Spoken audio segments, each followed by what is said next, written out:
and our esteemed resource persons, fellow faculty members, research scholars, students, and distinguished participants. So we have with us our chief speaker or the first speaker on today's FDP program, Mr. Sandeep Bandyopadhyay from Jindal Steel Limited, Chhattisgarh. And so it gives me immense pleasure to welcome you all to the AICT ATAL Online Faculty Development Program on Industry 4.0, Transforming Manufacturing with Advanced Technologies, organized by our department in Indira Gandhi Institute of Technology, Sarang. So at the outset, I would like to express our gratitude to the AICT Training and Learning Academy for granting us the opportunity to organize this program on such a significant and futuristic theme. And as you know that the FDP aims to provide a platform for academicians, researchers, and industry professionals to exchange ideas and insights into how Industry 4.0 is revolutionizing the manufacturing sector through its digitalization, automation, artificial intelligence, and sustainable innovations. So we are very much honored to have with us a group of eminent speakers in this FDP, which will continue from 3rd to 8th November, representing the leading academic and industrial institution of India and abroad. So if I go into the list of speakers, we have Mr. Sabyasachi Bandyopadhyay, Executive Director, Jindal Steel Limited, Raigad. So we'll be delivering the first session on challenges of Industry 4.0 adoption. Mr. Sambit Misra, is a Senior Manager, Ernst & Young India, and Mrs. Prajita Pati, he's a Senior Project Manager, Infosys Limited, and Mr. Manvendra Ravi, Senior Manager, United Health Group. Professor Krishnanu Viswas, he comes from Indian Institute of Technology, Kanpur, in the Department of Material Science and Engineering. Professor Animas Mandal from Indian Institute of Technology, Bhubaneswar. He's the HOD of the School of Minerals, Metallurgical and Materials Engineering there in IIT Bhubaneswar. Professor Sibrat Singh, he's from Department of Metallurgical and Materials Engineering, Indian Institute of Technology, Kharagpur. Professor Smritiranjan Parida, he's from Department of Materials Engineering and Material Science, Indian Institute of Technology, Bombay. And Dr. Suresh Telu is the Vice President R&D, DNH Keron Electrodes Private Limited. Mr. Suryakant Naik is the Deputy General Manager, Hindalco Industries Limited. Dr. Ame Srivastava, Manager Technical, Stelco in Canada. And Dr. Suniti Purohit, she's our alumni member and she's a research scientist in CSR Australia. She will be speaking on recent advances in decarbonization for steel making. Dr. Silani Saus is a principal scientist, CSR IMT Bhubaneswar. So these are our list of some distinguished speakers. And these speakers bring decades of experience and diverse perspectives from academia, research, and industries. So their contribution definitely will make this FDP an enlightening and transformative learning experience. So I would also like to again thank our director, our Dean Fark, and our head of the department for providing the necessary support to carry out this program.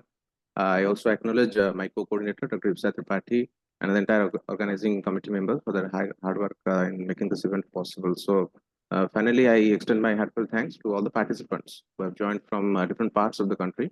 I hope this program will definitely inspire our participants to explore, innovate, and contribute meaningfully to the evolving world of smart manufacturing. So once again, I welcome all to ATAL FDP on Industrial 4.0, Transforming Manufacturing with Advanced Technology, which is being organized by IGIT Sarang.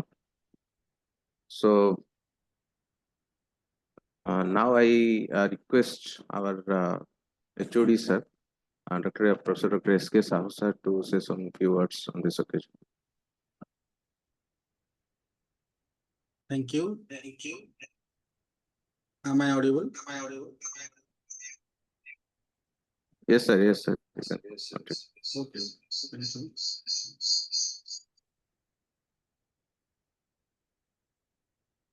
Good evening, one and all present here. Esteemed dignitaries of this event, respected Dr. Professor B.B. Chaudhary sir, Director IGIT Sarang, respected speaker of the opening session of this FDP, Mr. Sabyasachi Bandyopadhyay, sir, Executive Director, Jindal Steel and Power, Raigad, respected coordinators of the program, and my colleagues, Mr. Amulya Bihari Patnaik, sir, and Dr. Ipsa Tripathi, madam. On behalf of the Department of Metallurgical and Materials Engineering, IJT Sarang, I welcome you all to this AICT ATAL Online Faculty Development Program on Industry 4.0, Transforming Manufacturing with Advanced Technologies. I am very much glad to be a part of such event and congratulate both the coordinators for organizing such an event on behalf of our department as well as for our institute also. Before coming to the topic, I would like to introduce our institute to the participants. Indira Gandhi Institute of Technology, IJT Sarang, an autonomous institute of Government of Odisha, was established in the year 1982. Amongst 8 engineering departments of the institute, this department, that means the Department of Metallurgical and Materials Engineering, established in the year 1994. This offers diploma, BTech, MTech, as well as PhD. It is one of the premier departments where studies on minerals, metals, and materials have come into a collaborative existence with a mission to be locally relevant and globally competitive. The department is proud of its alumni. Many of them have been associated with reputed institutions like IITs, NITs, and other national or state universities or institutions as faculty members, also as scientists in research organizations and industry professionals in reputed sectors like HAL, SAIL, NALCO, Vedanta, Jindal, Tata Steel, and many more. In this materials world, we can say that materials can't do anything on their own, and we also can't do anything without these materials. Here, the science and technology play the key role for optimal use of these materials for the betterment of the mankind. Material scientists and researchers in this area have been fulfilling the demand of engineering sectors since decades in synthesizing materials with advancing technologies to attain the required properties to enhance efficiency and economy. In this regard, this 1 week FDP has its own importance to make the participants familiar with the recent advanced materials as well as advances in processing routes and characterization techniques with respect to engineering applications. I am very much glad to inform you that a good number, about 132 of faculty members and research scholars from reputed institutions and also engineers from various industries have shown interest to participate in this course. We can expect a healthy interaction among the participants and the esteemed resource persons of this course from reputed academic units, industries, and research organizations. As the head in charge of the department, I am very much thankful to the coordinators, our institute, the esteemed resource persons, the participants, and the ATAL Academy for providing us such an opportunity.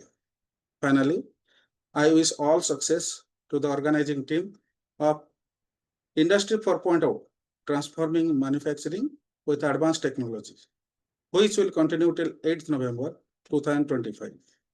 Thank you. Thank you all.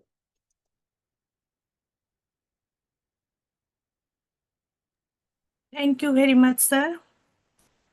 Good evening to all of you. First of all, I would like to welcome our today's guest of honor, Mr. Sabyasachi Bandyopadhyay, sir. I want to introduce about him. Mr. Sabyasachi Bandyopadhyay is a dynamic leader with over 30 years of global experience in the steel industry. From his start as a management trainee at SAIL, he has excelled in P&L operations, process technology, product development, digital transformation, and strategic sourcing.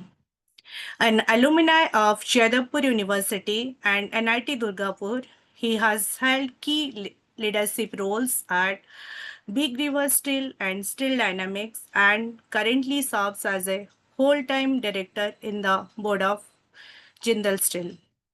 In his distinguished career, Mr. Bandyopadhyay had led diverse multicultural teams across 3 countries, driving innovation in steelmaking technologies, process optimization, and the integration of AI and machine learning in production.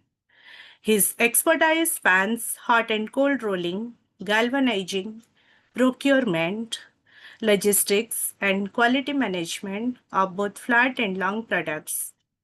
Today, as executive director at Jindal Steel, he leads the company's operations in Chhattisgarh with a strong focus on safety, sustainability, community, and profitability. So let's welcome, sir. Welcome to our first session of inaugural session and first session of FDP. Welcome, sir. Okay, Ipsat, thank you very much. Good evening, everybody. Good evening, Mrs. Sahu, Amalia, and Director of IJT Sarang, and all the students and other dignitaries who are present right now. So, Ipsa, how do you want me to go about it? Sir, only this is the inaugural session. After this session, 6 o'clock, you will start your talk. So this is about 2-3 few lines you can start. Okay. After your address, then director sir will address. Then we will conclude our inaugural session. Sure. So I'm assuming that I am talking to many digital natives, being a digital immigrant. So what I mean to say that, in fact, I was a computer illiterate, and till the year 2003, pretty much. And when I immigrated to Canada, I was challenged with many things, along with this aspect of business, which is the digital world. How things happened at that time in the Western world was pretty much, I would say, rarely a rare commodity in India. My first 13 years in the Indian steel industry in SAIL, where I started my career as a melter in electric arc furnace, I had seen very little automation and very little application of computers in our, or mathematical models in our processes and practices. I pretty much used to write a log. So handwriting was a critical essence there. And other than that, everything was manually operated. We didn't have any melting models or melting profiles. Our vacuum degassing was purely basis our visual observation and time and temperature dependence. I would say slag assessment, again, we used to look at the color of the slag, we used to look at the color of the smoke coming out of the furnace. It was very noisy. It is still noisy today. I would not say the noise has gone out. It is still noisy, but it was very dust prone, very much.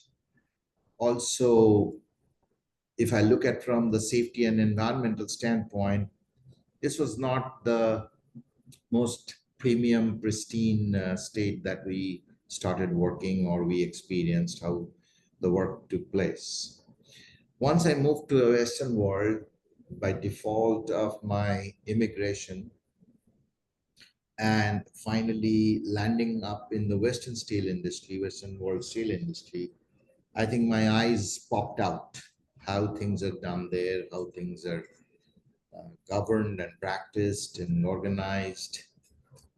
It was a new story for me and a new journey of my beginning whereby I also ended up being a chief technology officer in the latest and one of the state-of-the-art facility of Big River Steel.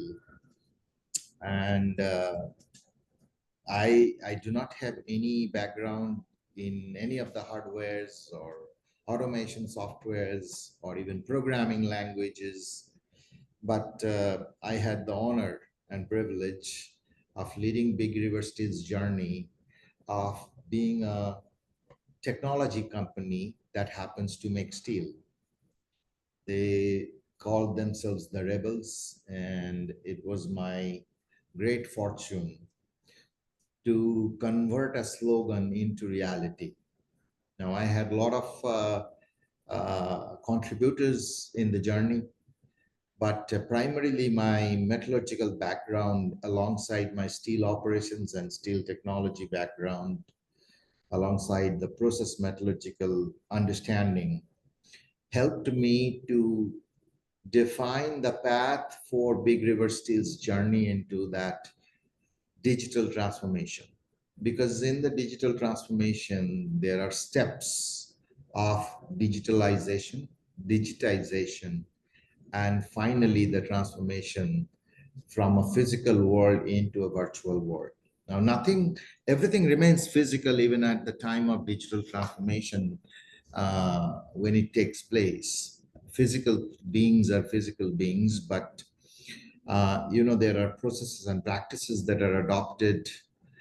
There is data that is secured in a certain manner. First of all, data collection is a very paramount process. Subsequently, data storage is equally demanding in the sense that it has to be stored in a particular architecture. So if you have different architecture, all data from different sources, one has to convert into a single architecture, because the next step that comes in is called data processing. And in the data processing, obviously the speed and accuracy of the processing matters a lot. And naturally, I learned quite a few things, but I'm actually a little learner. So little learning can be a dangerous thing, but at the same time, I think my metallurgical background did help me a lot in terms of putting together a team more focused on the process side, because it was an integration of IT and OT. IT, obviously, you all know, information technology. And the OT is operations technology, because earlier to that, IT and OT used to reside in completely their own silos. So breaking the silos and putting them together, letting them talk to each other, getting them connected on a single platform was the call of my duty at that point of time. So I would say I provided the leadership in terms of the vision and the strategy, rather than doing it with my own hands. Even today, I'm not, really even a basic knowledge about programming whatsoever. So I consider myself more of a change leader rather than program manager. So I focus on the leadership rather than being a manager.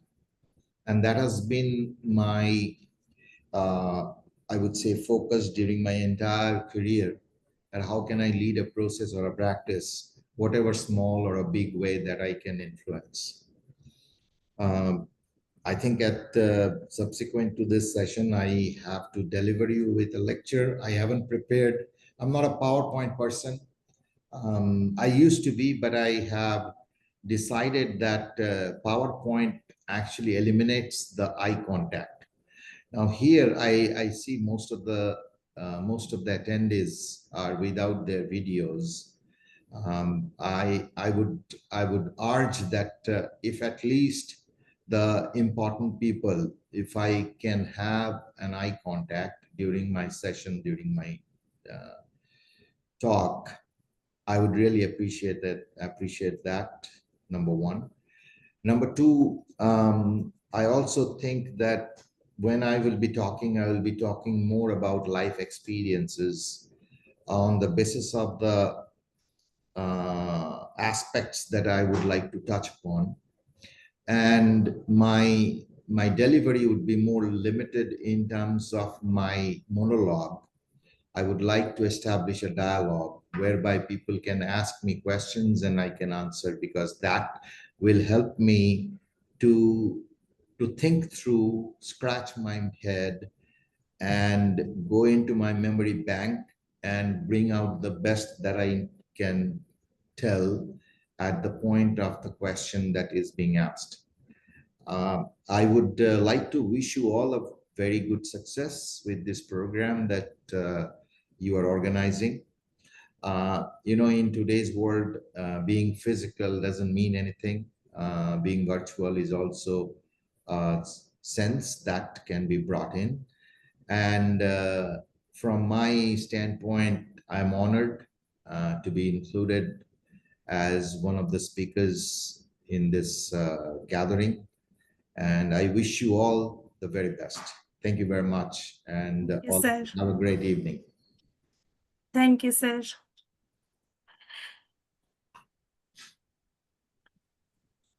Now I would like to request our director, sir, Dr. B.B. Chaudhary, sir, to address the occasion. So a very good evening to all of you. So madam, is it audible? Yes, sir. Yes, sir. So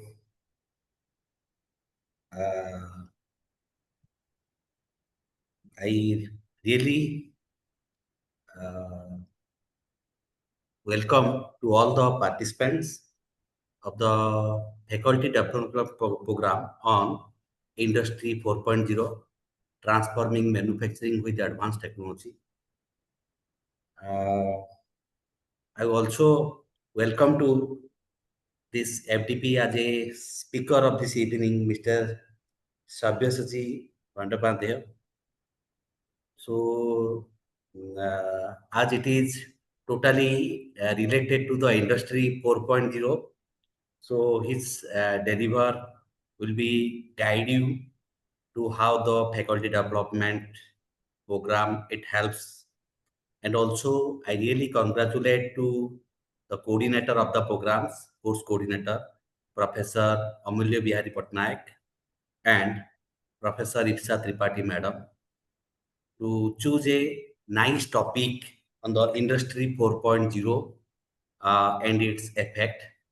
So, as all of you might be knowing that because how this Industry 4.0 in a today scenario, it is an important scenario for all of us.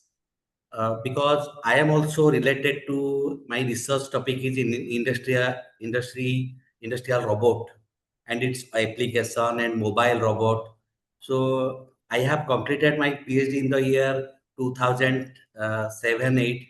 At that time, it was only 1-2 scholars in NIT Rourkela. I am completed my PhD in NIT Rourkela. Only 1 and 2 students are doing that one. And after joining IGIT Sarang also, nowadays 15 to 20 faculties are working in industry, industrial robots, mobile robots, IoTs. And also 3 years back, we have already started an initiative for the IoT classes to the students. From the first year to final year, we will provide our students in the evening time 5 to 9 p.m. In IoT classes, and it is not so advanced that one, but the students are knowing what is a soldering kit, that microprocessors, microcontroller, how to use a mobile phones, and from the mobile phone, how it is to be controlled. So after 3 to 4 years, when these IoT classes, so nowadays what happened, we will assign 60 students, but the capacity is 60, but 75% students are running to that courses, or we are all interested. And due to NEP, because we also a autonomous institutes, some universities are also there. All are to be followed the new education policy from the this year and the next year. You will change total syllabus for that one accordingly, because nowadays today also we have some placement is going on by United Phosphorus Limited. They are asking instrumentation students. Okay, that is a very big company. So they are asking, so we are totally move for the industry 4.0, and we are required some instrumentation students, mechanical students, chemical students, and electrical students. So the demand is very high, and they want the students are to be in the hybrid mode. Suppose mechanical students, they are also be expertise in the automations. So in the 3 to 4 years, when we accept this type of robotics, IoT, and all that things, the placement and the gate and this MS course for to move for the abroad, or the MTech courses in IITs and NIT, it is increasing in IGIT Sarang.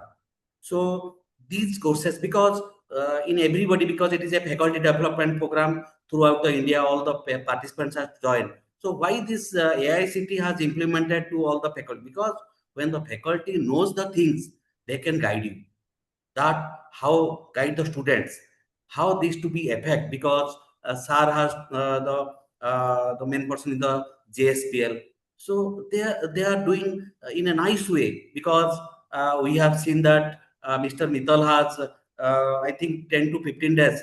So he has in a social media, he came to JSPL and inaugurated plant, and he shared that one, how nice that plant. We have just seen that things. So these are the transformations. But when the students are not to be ready, then how the industry accept that one, accept the students? Because nowadays in a NEP policy, 6 months intensive program is in there in 8 semesters. So that's why we think our students also need more improvements. So definitely these talks will be help to not only IGID Sarang, throughout the Odisha and throughout the India. Those faculties are attending this uh, faculty development program. I really congratulate to the coordinators to because you have chosen a best topic. So thank you very much. Thank you, sir. Thank you for your encouragement. So now I'll request our co-coordinator, Dr. Tripathi Madam, to give the vote of thanks.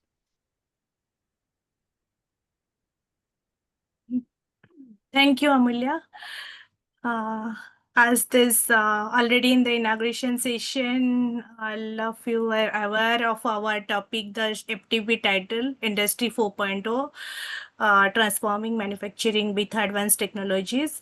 So now we won't take much time for the inauguration session to end, and we will start our first session. So before that, I would like to thank our guest, Mr. Sabyasachi Bandyopadhyay sir, for his presence, and our director sir, Dr. B.B. Chaudhary sir, in spite of the campus placement, he has joined our inaugural session. Thank you, sir.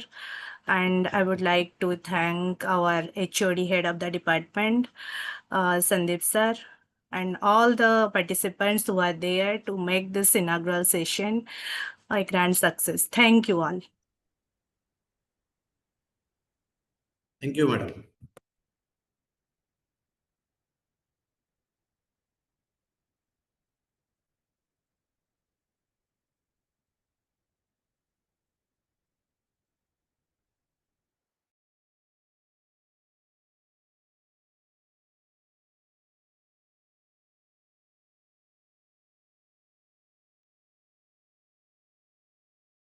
Okay, now we will start our first session. Sir, we will start. Sabyasachi sir. Sure. I think so. I'll just go about it in in a certain fashion that I think that would be important for us to understand. I think there are three major things to consider before we start talking about Industry 4.0 and take a journey towards that. We must understand, because to become future ready, we also need to understand where are we today. We also need to understand what the future holds for us. That means, why do we need this aspect as a focus, basis where we stand today and where we want to be. And then the third aspect is that, how should we adopt this change? Is this something, because there's a major it's a major disruption, and it also brings in some sort of an I would say an understanding, or could be a misunderstanding, that this is going to create a huge job loss. And globally we are hearing about Amazon recently laying off 30,000 people. Many other organizations have also adopted similar routes. But I think we need to fully understand whether this is something that that comes with a little bit of stick work, or whether this is something that comes with some cakewalk. Whether we are going to walk smoothly, or whether we would have a very difficult task ahead of us with the community and the people around us. Because ultimately, when it boils down to the industry, or for that matter, academia, it boils down to the aspect of people. So how do we shape ourselves, and how do we adopt this change? Because for me, again, as I said, very succinctly in my first set of delivery, that it's more important to lead a change rather than manage a change. Because when we get into managing a change, we get into firefighting mode. And that could be a difficult situation to be in. So let us go about it where we are today. And if we say that as an introduction to the Industry 4.0, what are we talking about? As I was saying, that I am a digital immigrant addressing a host of digital natives. I think many of the people on the call, they probably are kind of born with the smartphones. Ironically, I got my first phone, Nokia 3310, in the year 1996. And I got my first smartphone, so to say. In fact, BlackBerry was there with me in the year of 2007. But I got my first smartphone, which was iPhone 4, and it was in 2010. And for the last 15 plus years, I have become, a slave of the Apple variety. So I'm an Apple guy, right? So to say, I have no intention to support their business, but they create the environment by which we are glued to it in terms of applications.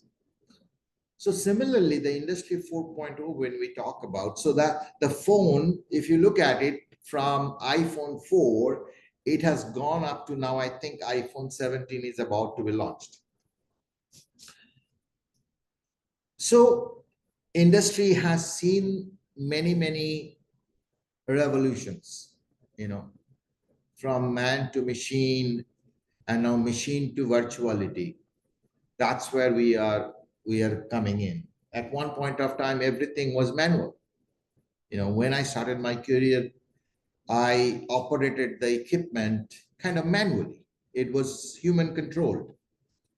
Now we have gone into HMI, which is human machine interface. Now what we are talking about in the industry 4.0 to industry 5.0, we are talking about closed loop control. That means the intervention of human in taking responses and actions will be pretty much limited to the machine itself by actions that are taken through mathematical models, which we call artificial intelligence. Because human take action, I call it HI. In fact, at one point of time, my LinkedIn profile used to say big data versus thick data. The thick data is here. The big data is in a virtual world or in a physical space, or two physical spaces connected through some sort of a network, which is unseen. You cannot, invisible, right? We call it cloud space, right? Literally, there is nothing called cloud space. I mean, there is nothing virtually, but it exists. Because ultimately, it has to be a physical device that's storing your data. Has to be. There's nothing that you can store in the cloud, so to say. But there are techniques of compressing the data size, putting them in a meaningful manner so that the storage becomes relatively cheaper. Now, when we are talking about the industrial revolution in the space of automation and computerization, we are talking about these closed loop controls. That means that the action is governed by certain designed definitions which are programmed basis human logic. So let's say I am an educated person in steel making, and I know that at a certain point of time when I see A, I have to take an action B. Now, think about this, and this is something very difficult to visualize, but if you internalize it, then you will understand. Yesterday, Indian women cricket team was playing their third World Cup final. There were a lot of sentiments, and you can imagine how cricket has caught up with India, that even which used to be a rarity in the past, where women's team were hardly followed. Today, a full stadium was not only cheering them, there were people who were glued on the screens to cheer for them. And now imagine if India lost that match, how would the sentiments rise? And if those people are coming to work, what would their sentiments be? In US, we used to call them Monday morning quarterbacks. In US, there is a game called football, which is nothing but rugby, except for the first time that they kick the ball. That's why it is called football. Rest, everything is handled by hand. Now, when a game is over, depending on which one you support and whether they won or lost, the story, the discussion would be completely two different extremes. So sentiments rise high. You become polar. And I hope everybody understands what polarity is. So you become polar. And in a polarity situation, things are always extreme. You either do a fantastic job or you do a very dismal job. The way I express it, that whether you are elated or you are frustrated, the action either way is impacted by the sentiments that you are running with. It is not consistent. What is most important in industry, it is expressed by a term called gauge R and R. There is man, machine, and material coming together to manufacture a product. And the objective of any business or industry is to make money. So ultimately, or providing a solution. Now think about it. The man, the machine, and the material all have, the machine and the material certainly have their variations, right? And I hope that everybody understands statistically how variations are expressed. And if a man is added, the more variability that you have with multiple inputs, the more variability you would have in the manufacturing output. So to control that, you need computerization. That means the programming of this mind. Because if you leave it to the sentiment, the action will be retarded or accelerated or decelerated, either way. And when you are running on such high extremes of sentiments, results can vary from one extreme to the other. So in a nutshell, in order to eliminate or minimize, one may not be able to eliminate, but minimize the variability, we need to introduce the control on the process.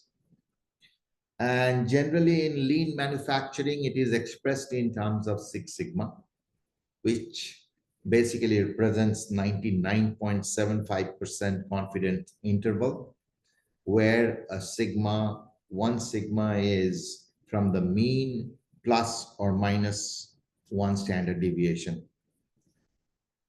Now, in order to achieve that, I think we have to establish a process which is connected, which is smart, meaning that the logics are well established, and in essence, it is efficient.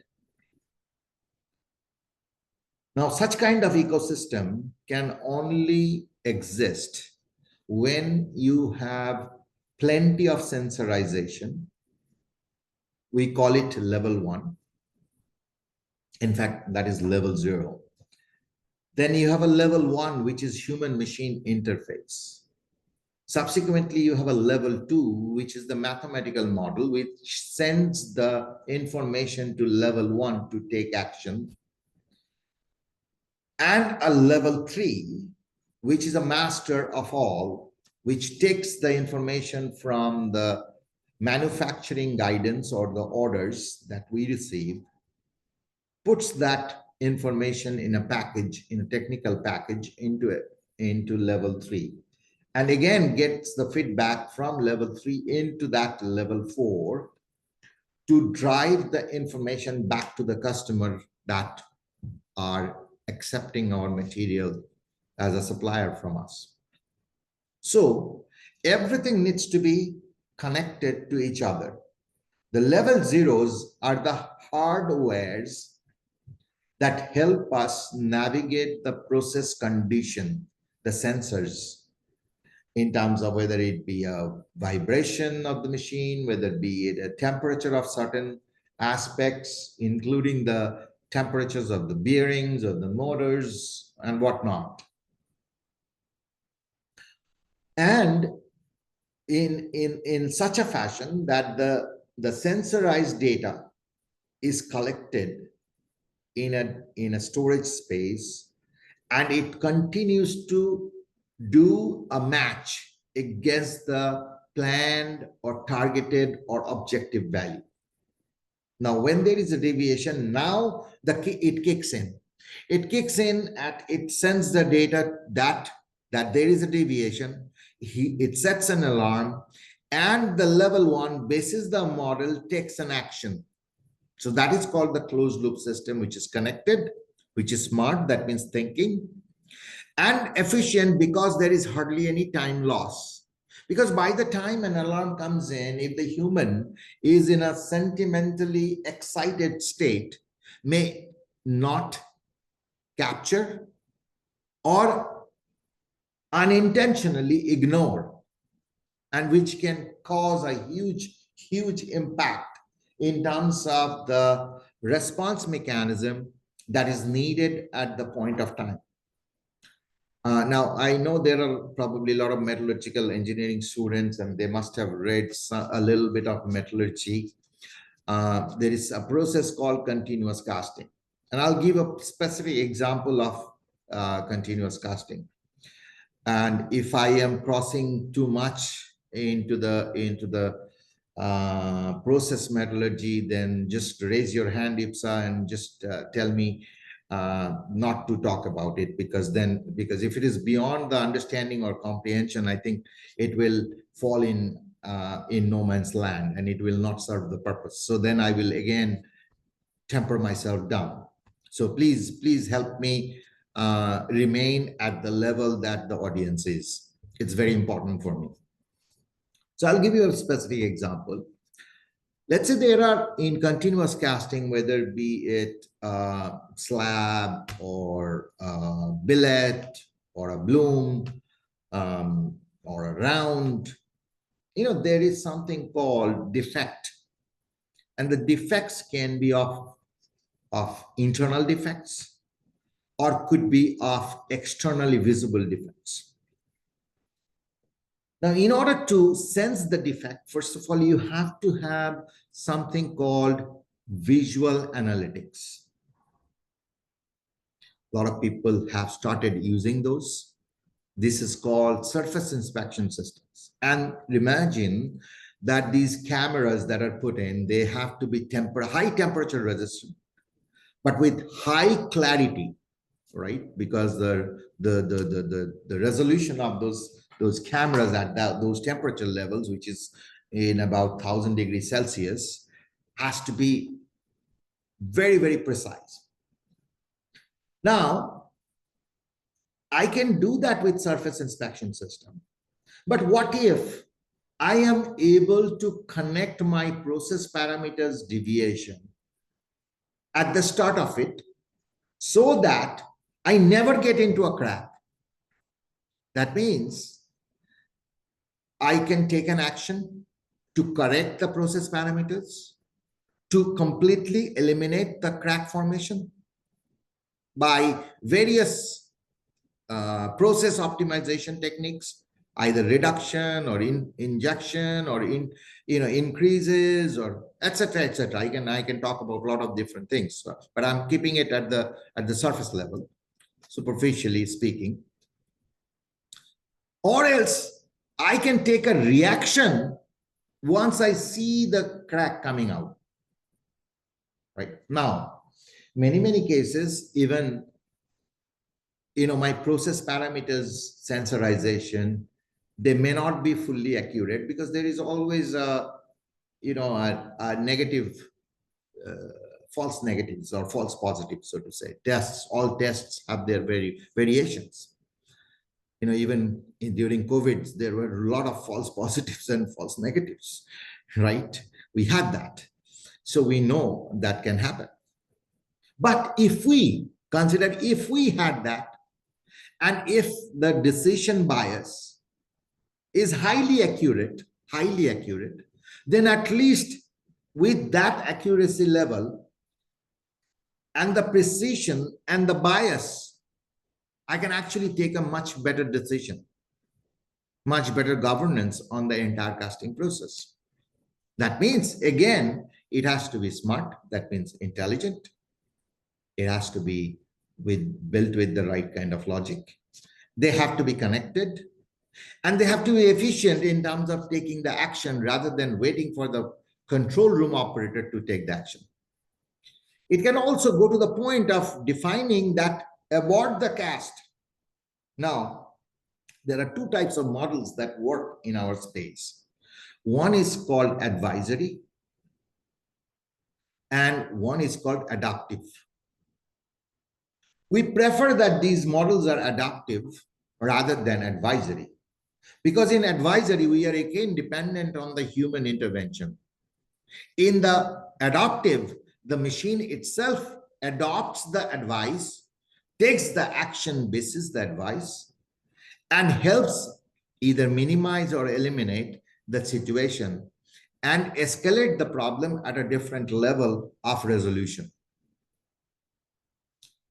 I'll move on from here to the next aspect that I think is also important. And I've touched upon that, but still I will go a little bit detailed. Second point, second aspect is, what are the core pillars of Industry 4.0? What are we talking about? Now, I talked about the sensorization. I talked about the big data. I talked about the physical systems, which are also cyber-wise connected. I talked about automation. What I didn't touch upon is probably robotics, a little bit of AI and ML, and the augmented reality and the virtual reality. So half of it has been touched in my first delivery. Now I will touch upon this artificial intelligence. I think I told you that HI is the genesis of AI. AI is nothing but a programmed version of HI. AI cannot be built if HI doesn't exist. Or else AI will be as good as the HI is. So let's say me starts writing a program, what will happen to that? You can understand that the HI is so bad that AI will be disastrous. On the contrary, if I can get somebody as a very good programmer with process knowledge, and he can translate some of my thoughts, because I know that there are certain things that I know well, I'm expert in, right? So if I can transfer my knowledge into someone who understands the language that I'm speaking, because it's very important that you have to have a team or a group of people who understands the language and translates into the virtual version. The AI can be created only with a good core group of people who are eloquent in HI. At least the HI means that not that IQ has to be at that level, process knowledge and program knowledge. So both of those things need to come together. I heard that Amit Srivastava was going to be on this call. I know him very well. And so do I know Sambit Mishra. I can see Sambit is on the call. And I know that he can connect with what are the things that I am saying. So if Amit Srivastava is there, Ami is a classic example of process knowledge and program knowledge. He could transfer the process knowledge into a programmed knowledge by the virtue of his understanding of softwares and programming languages, that the process knowledge can be transferred into a very well coagulated program, which can control the actions and the reactions in a very controlled fashion, measured fashion. Because it is said, what you cannot measure, you cannot control. So we have to have measurements in place. I'm not sure whether the audience here understands about a process technique which is called DMAIC. If we talk about the core pillars of this Industry 4.0, the very first thing which needs to happen is called define. Define what we need to do. And that's where I started with my lecture, that where we are today, why do we need it, and how should we adopt it? And these are all defining stages, defining moments. Because if we can define our path, then we can do a visualization and put measurements around it. So D stands for define, M stands for measure, A stands for analyze, I stands for improve, and finally C stands for control. And there are a lot of control techniques. In fact, statistically speaking, there is process capability which are measured around to see whether a process is in control or not. I don't know whether you teach such things in your courses, but I think a good bit of statistics and its clear understanding and application thereof is something that I would recommend your institute to cover if it is not done. Whereby we have a very, because I've come across a lot of youngsters who have studied statistics, but just for the sake of it, and it doesn't go well. In industry, you have to have a big focus on the analytics.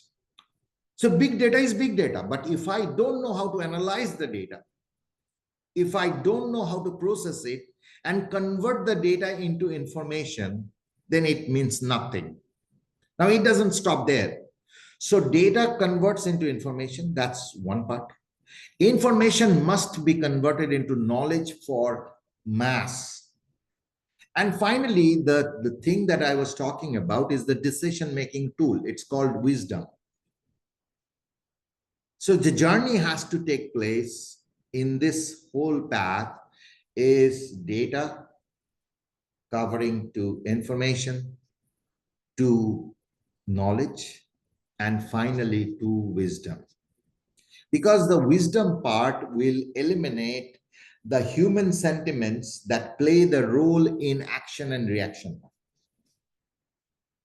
So everything which is called repeatability and reproducibility, it is not only restricted to the machine's performance, it is also important for the performance of the process by which we measure the capability of process, whether it's in control or not. Now, when it comes to robotics, it's very simple. Anything which is repetitive in nature, let's say I am using a hammer continuously. Throughout my 8 hours of work, I am doing a hammer. Okay. Or I am picking something and transferring from this position to the other position, location. Anything which is manually repetitive, we can easily replace by putting in a system which can replace the human task and put the human into a more effective and efficient role of doing things in a better manner.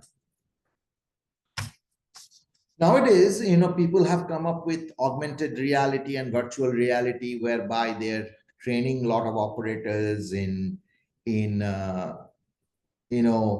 crane operation, in rigging operation, in various types of work by which you can bring the space in a virtual reality. So you can see the entire mill area or a shop area or a plant area very much into what I would say on a simple tab. You can easily see them right in front of you as if you are standing in the plant or in that manufacturing facility. I think I'll move on from this core pillars to the next aspect that I would like to touch is what are the different transformative impacts on manufacturing through this digital transformation, or so to say, Industry 4.0, which is now taken place as Industry 5.0. People have from 4.0, people are talking about 5.0. There are terms like smart factories. What are those smart factories? I think I have already explained. Smart factories are nothing where every action and reaction is managed by closed loop control systems. They call, relearning not only artificial intelligence and machine learning, it's actually adaptive learning or self-learning or relearning, because one of the things that human is extremely resistant to is called unlearn and relearn. A phrase that dominates the industry is known as, that's the way we have done it. Now, if we can create an ecosystem whereby the machine continues to adaptively learn the process conditions as they are going through, unlearn, because they do not have any taboos. They do not have any sham and pretense. We humans do. We have a lot of pretense. We want to prove to everybody that I know it all. If you ask me, I have an ego. If somebody comes to know that I don't know something, I will lose my respect. Machines do not have it. Machines have no sense of such, no ego. So unlearn and relearn is one of the biggest aspect of progress.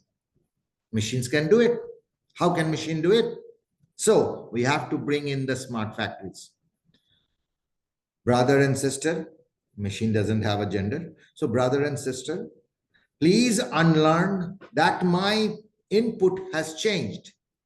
Through the sensors, I start measuring that the temperature and the vibration and the pressure and the force and the action and the torque all are changing.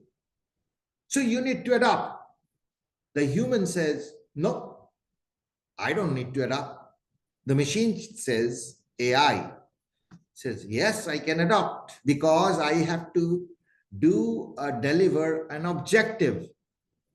So in my objective delivery, I need to now relearn how to meet the delivery objective, because delivery objective remains the same. The input has changed. Human doesn't recognize that. Human says, I am told that I must do this much roll force, I must do this much of temperature, this much of pressure, this much of vibration. This is where I must put my rollers in, etc., etc. Machine doesn't need to feel that way. They can adapt. That's why it's called adaptive controls. No more advisory controls, adaptive controls. So smart factories are born, whereby self-optimizing production systems are generated with real-time decision-making. So please focus on these words. It's real-time decision-making. And sometimes ahead of time, because they can see that a certain trend is creeping up. So they have to adjust. They adopt and adjust. Whereas human, they fail to see the trend until unless somebody put it in front of them in some sort of a concrete manner. Now, what it does with this kind of a smart factory, if it exists, it increases the downtime.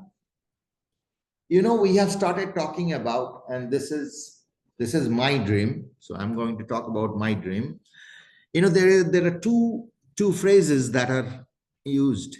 One is called mean time between failures, and the other is mean time to repair.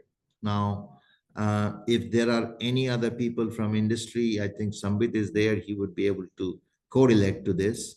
It's very well-known terms in lean manufacturing, and it is called MTBF, mean time between failures, and mean time to repair. That means once failure happens, how much time you take to bring it back to normalcy.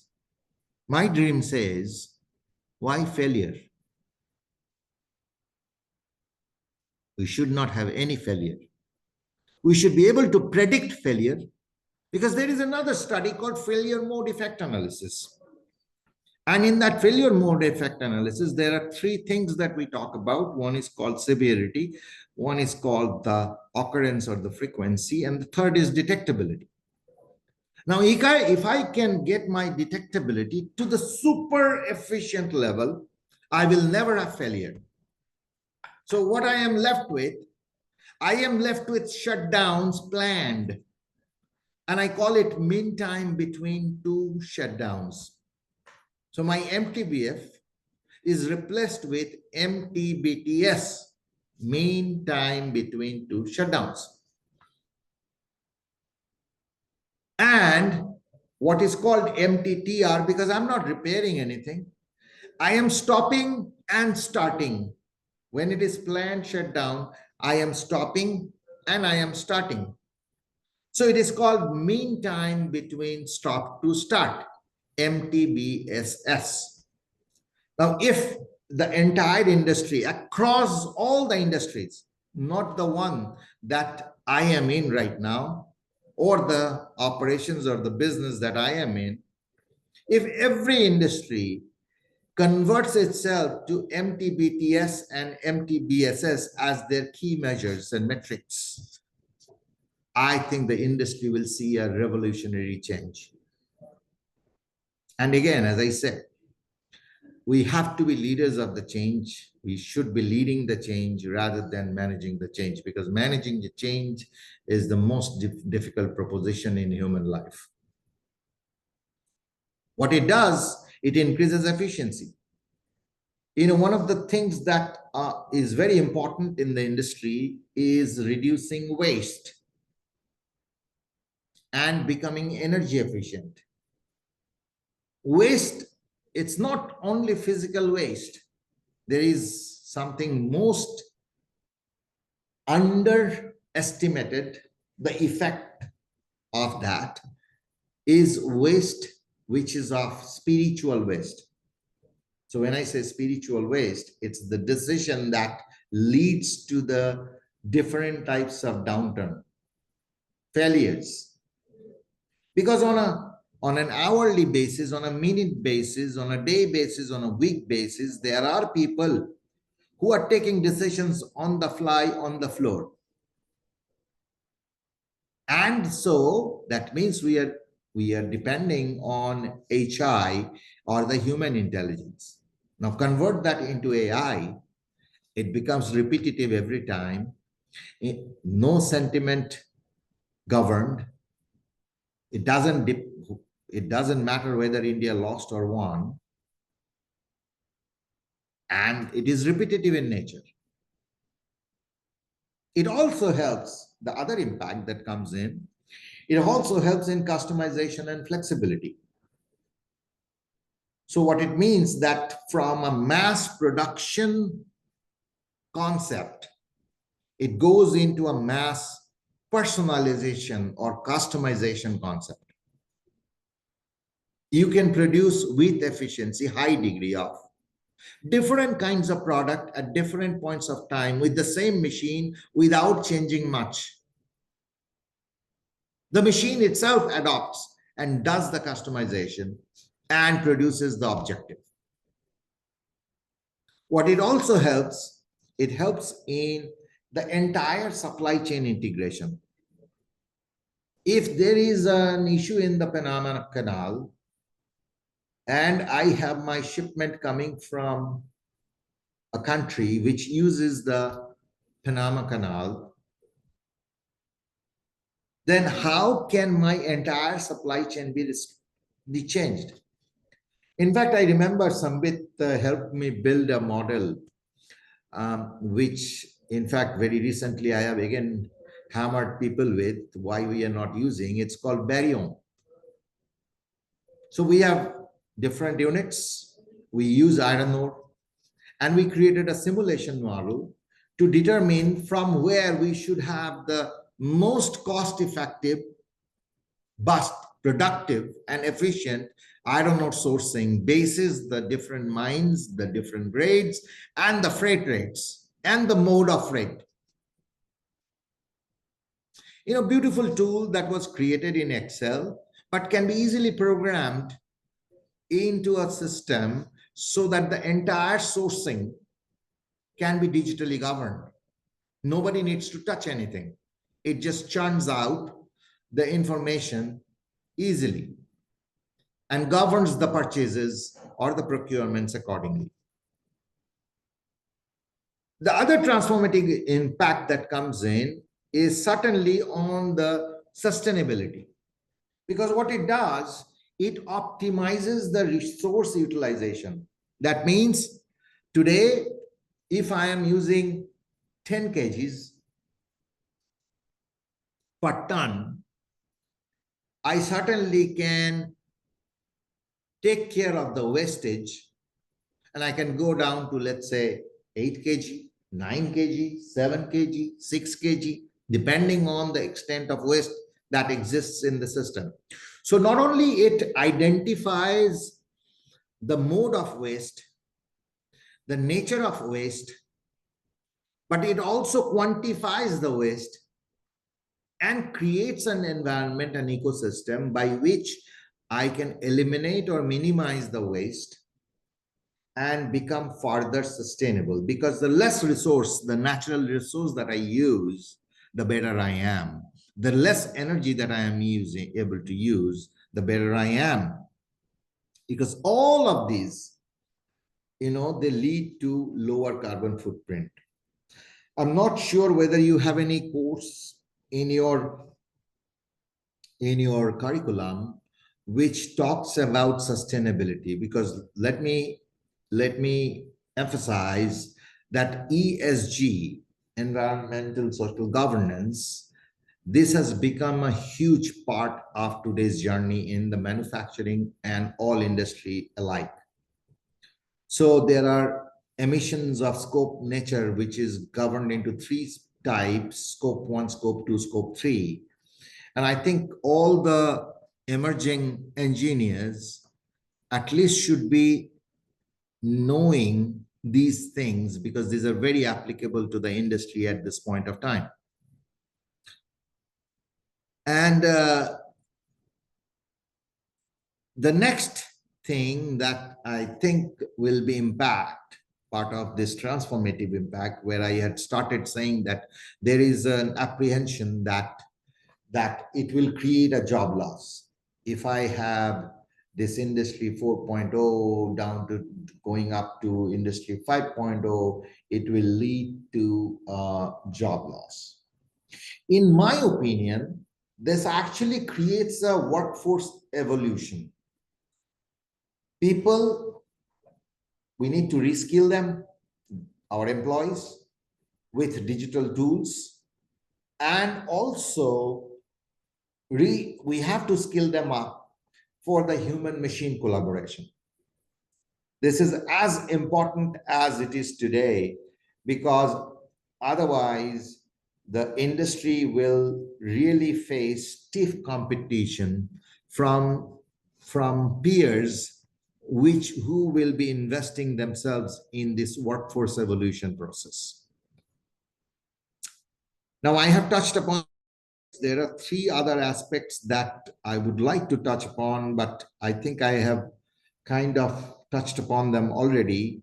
But let me just quickly go through the 4th aspect that would be important in this whole journey is sustainability and green manufacturing. So I think energy efficiency and the processes, we must also focus on how we can recycle and what are the scopes or opportunities of recycling, how we can optimize our material usage, and through the data-driven controls, if we can augment lower carbon footprint.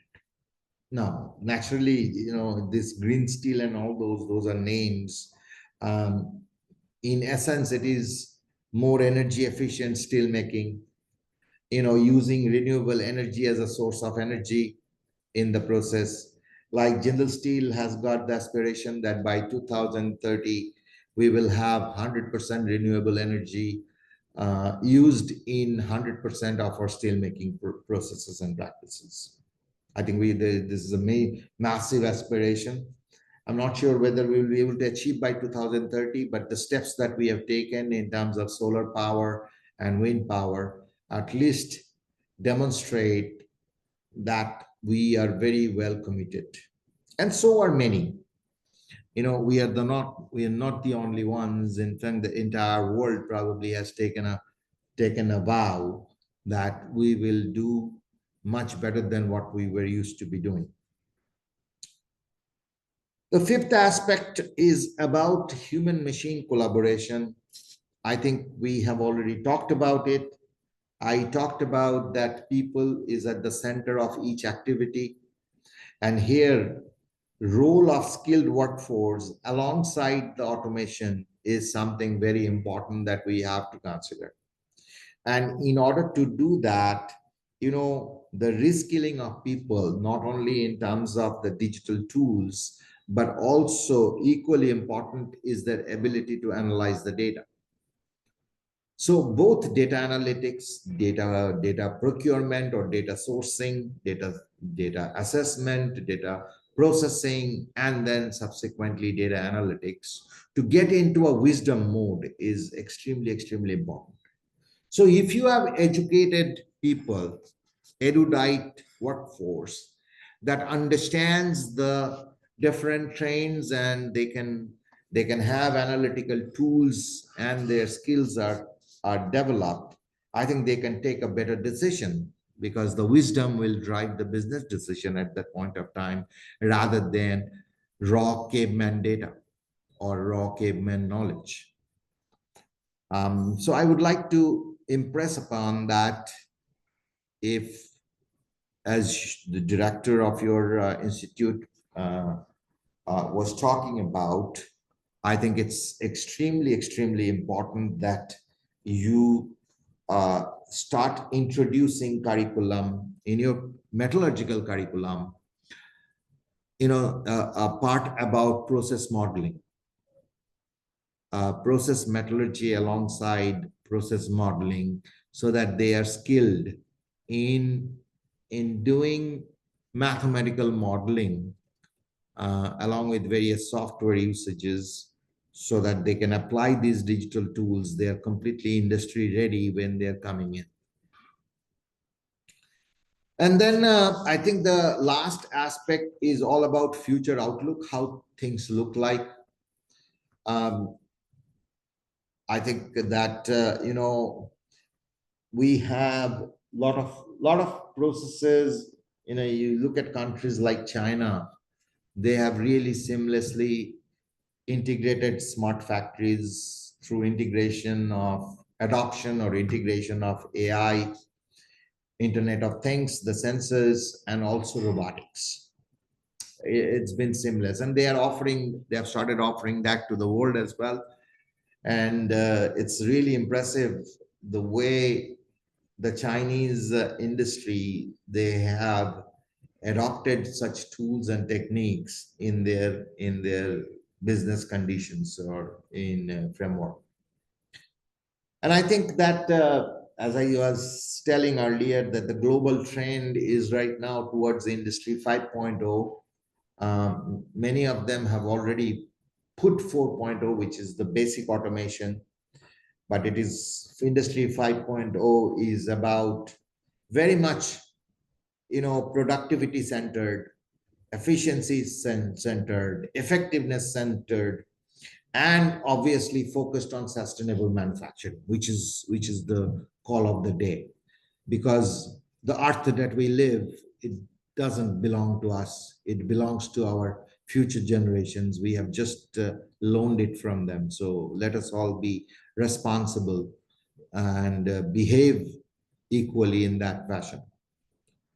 And the final, you know, thing about this future outlook is that it's a continual process. And a lot of people talk about continuous. There is a difference between continuous and continual. Continual is incremental improvement. Continuous is doing same thing repeatedly. So I focus on continual rather than continuous because I want to see a growth better than before. That means I must be better than yesterday, and tomorrow I must be better than today. So naturally, the continual innovative process, and that continual innovative process should be driving higher productivity and better sustainability amongst all the industries and the ecosystems.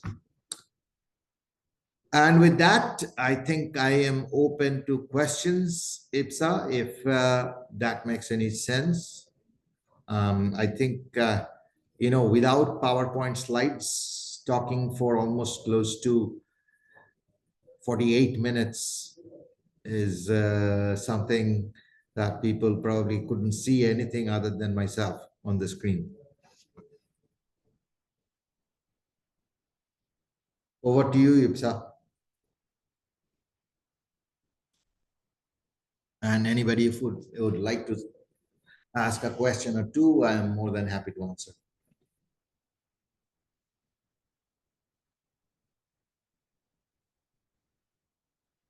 Good evening, sir. Good evening, Dr. Majumdar. How are you? Yes, fine, fine. Thank you. How are you? I am doing great. Yes, Why your video is off? I'm in a home, so That's fine. okay. I am afraid that I don't like to talk to ghosts. Okay, okay. I was just sitting in my room. That's fine. I'm also sitting in my room. The only difference is it's my office room, you are your home room. Yes, absolutely, absolutely. That was fantastic. It was really an eye opener for all of us. An industry man talking, speaking about the direction of educational system. It's a really, I should say, we should learn from the education department or education institutes. So the way forward is really, if we are able to take some of the tasks or some of the directions you have given, it will be really a game changer for Indian industry.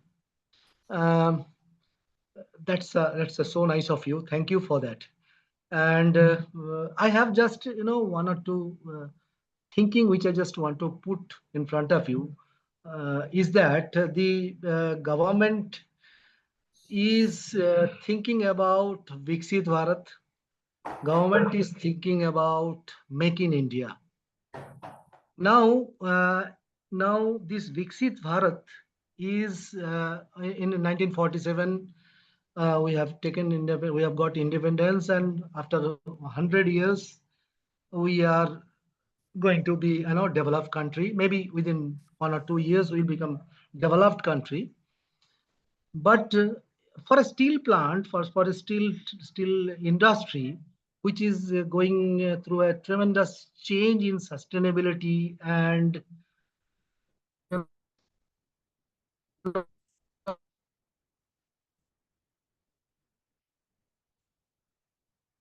the government has taken a robust Dr. last. Majumdar, I just lost your voice. I don't know whether it's my network or everybody's, but Is it okay now? Is it okay now? yeah, it's okay. You were talking about Viksit Bharat.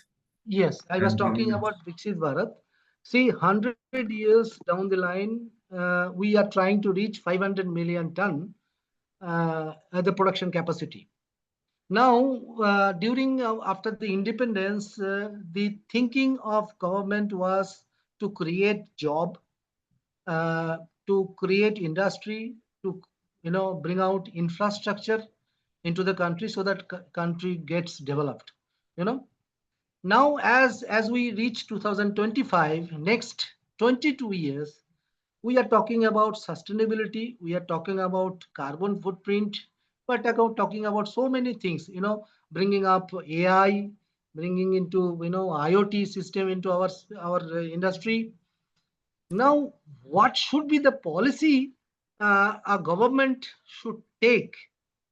What should be the policy decision so that we fall into those kind of things? Because that time the steel plant was for the generation of job, developing of country. As we have developed ourselves, at least some part of it, what should be the way forward for a government, policy makers who are there, like you people are the seniors in the steel industry, what should be the direction of a country? India government has committed that we are going to become 2070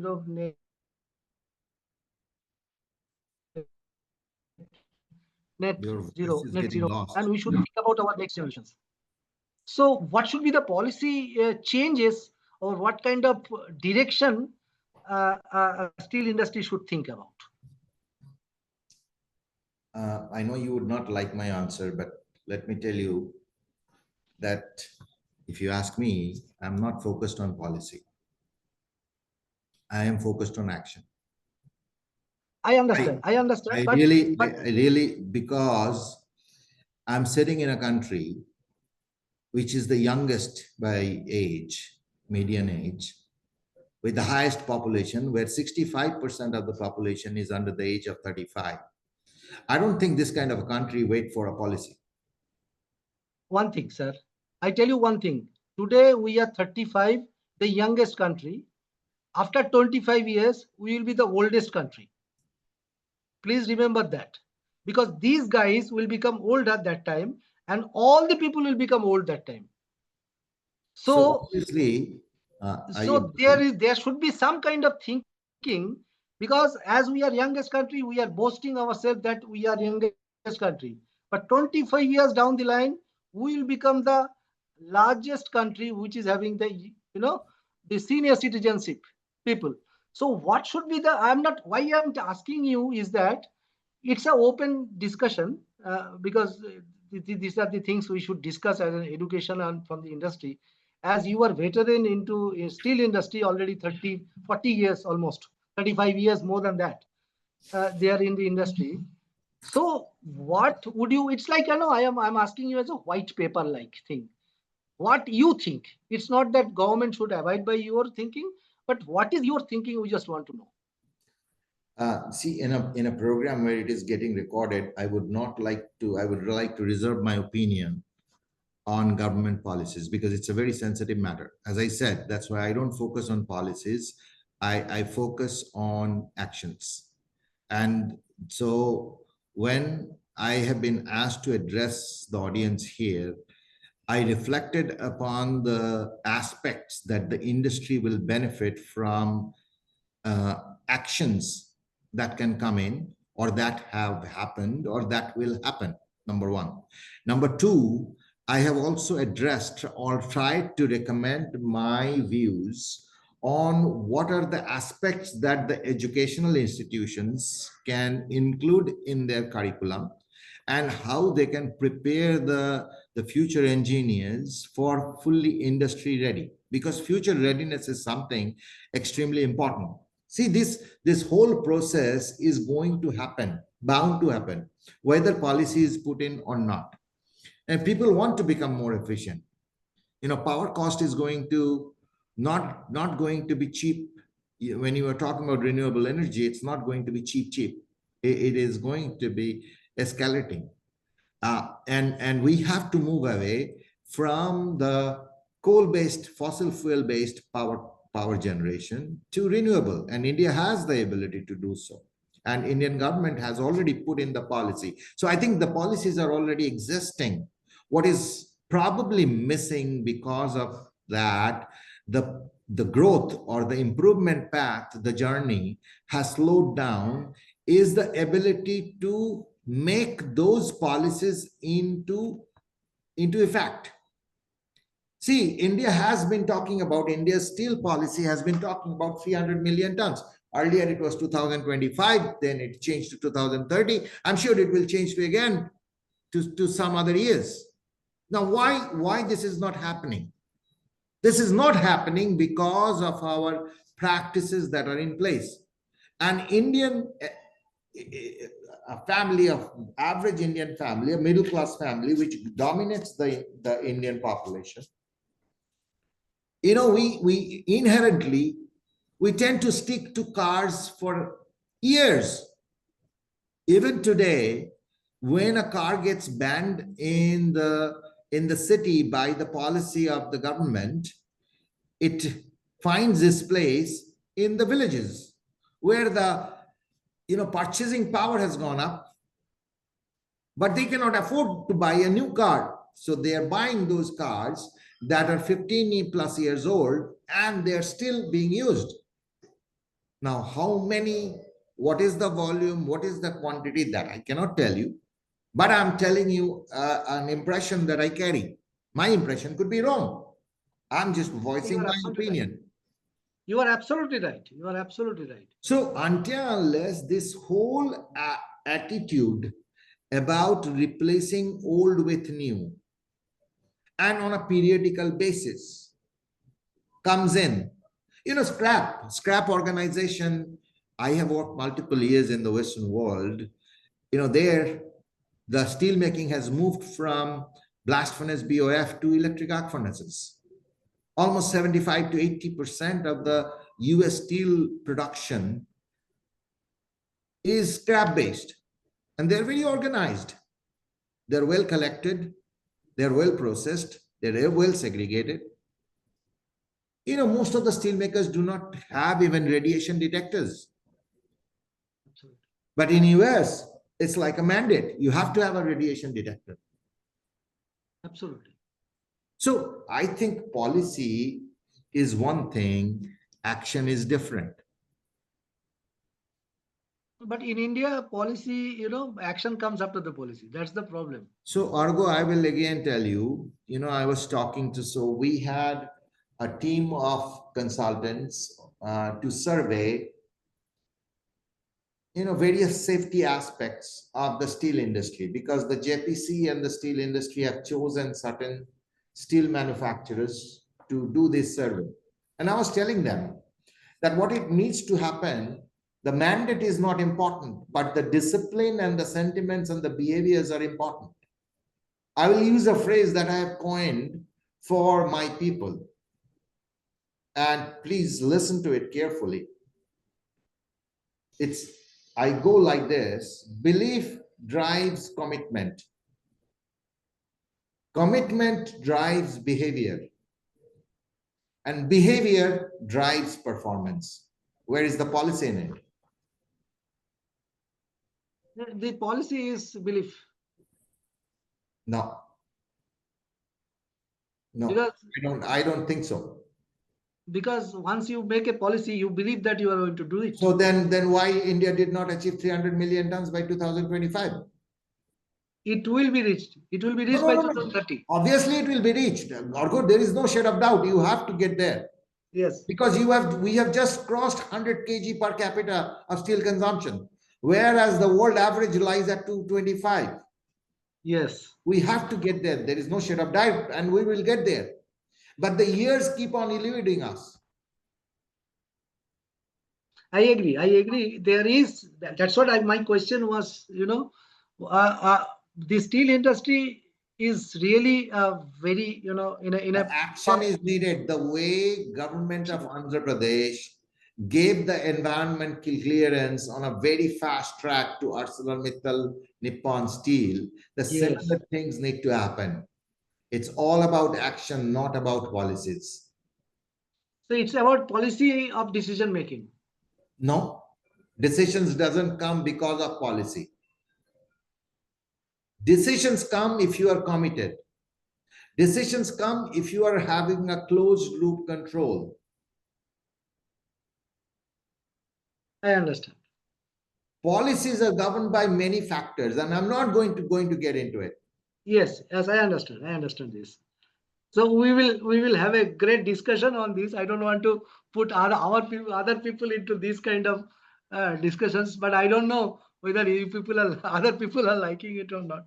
But these are the things will bring industry and education nearer to each other. And once this kind of discussion starts, then only action will come. What I believe, because people will understand that it's not the technical papers, it's not the other things which everybody is talking about. It's the action which you have rightly pointed out. It is to be done from a bottom level till the topmost level.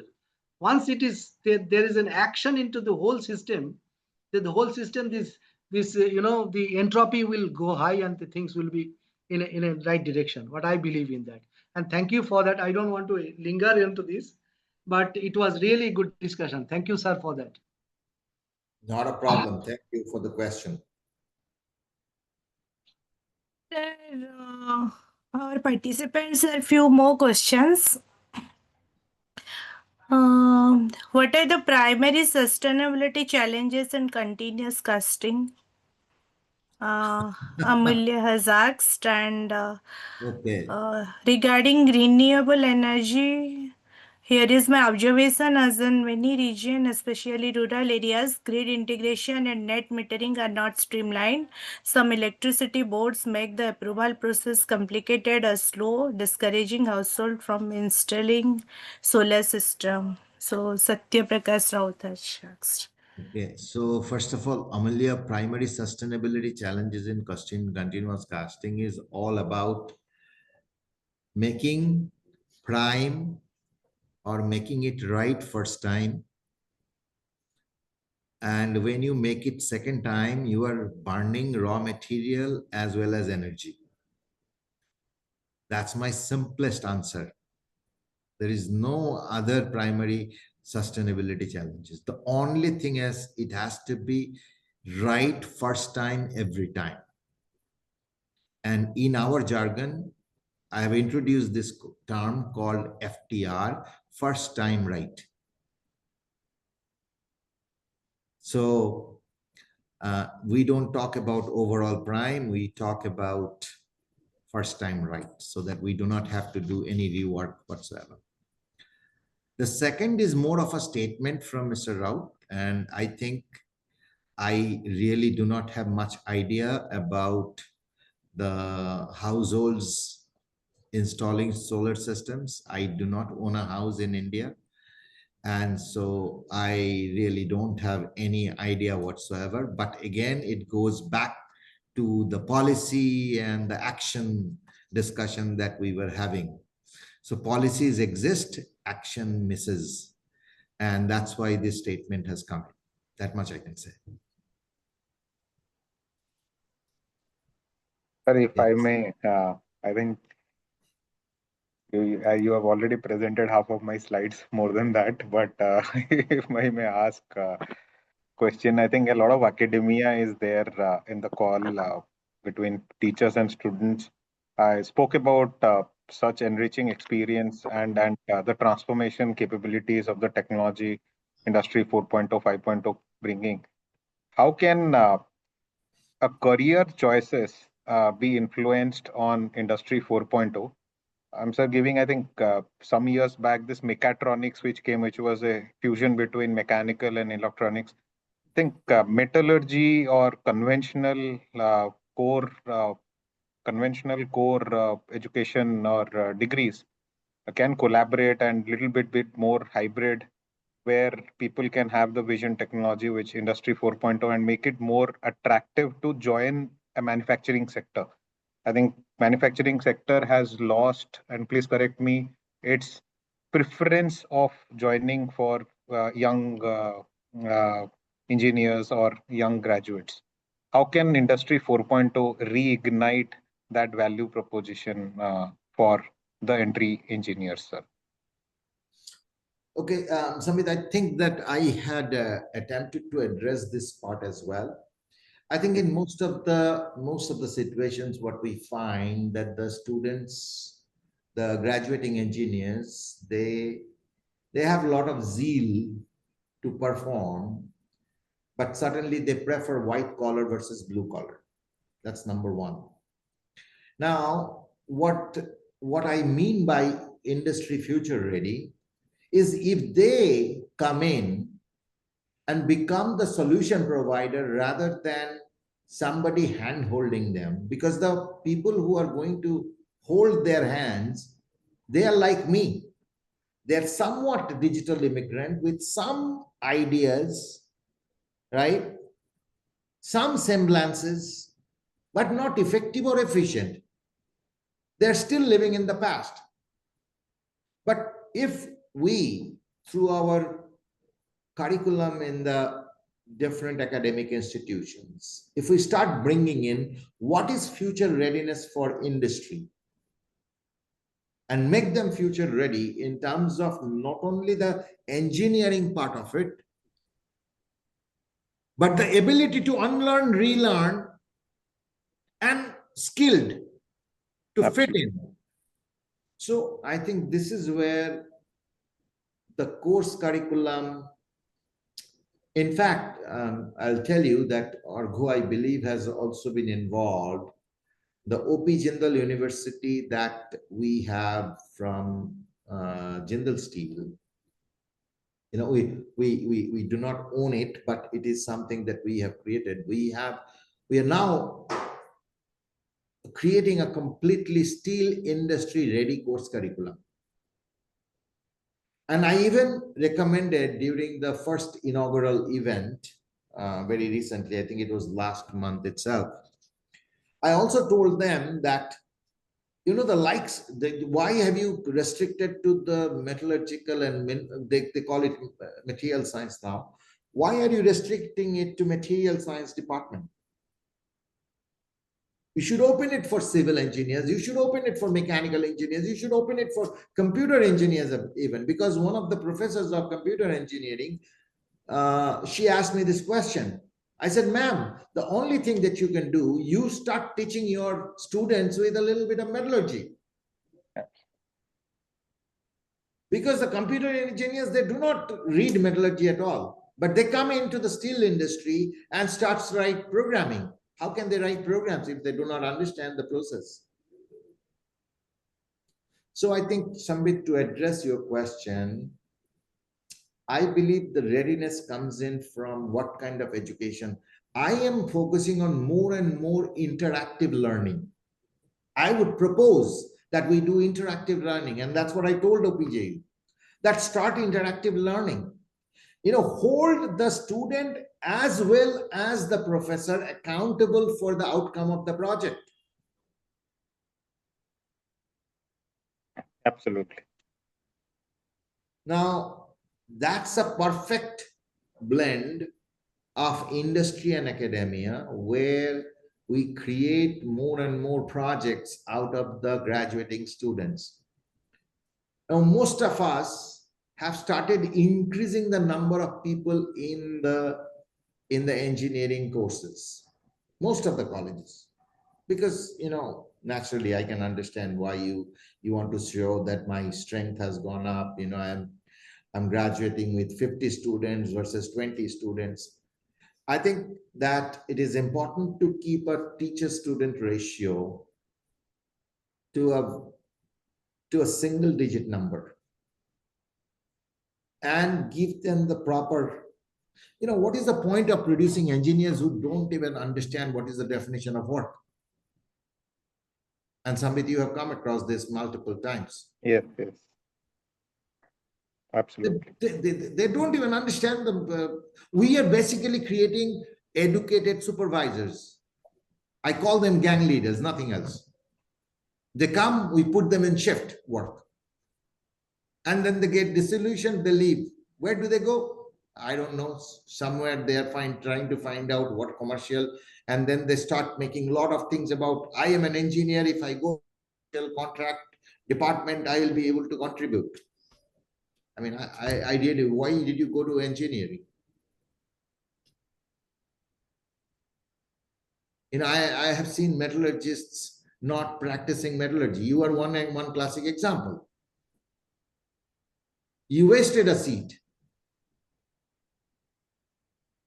Now, obviously, I know that you have done a lot of things with me, probably learned, you even, you know, started leading the quality department, but you led. You're not a metallurgist, you led with common sense and a distinct beat of digitalization or, you know, data analytics, so to say. You have transformed yourself, right? But how many people actually understand metallurgy? I find it difficult.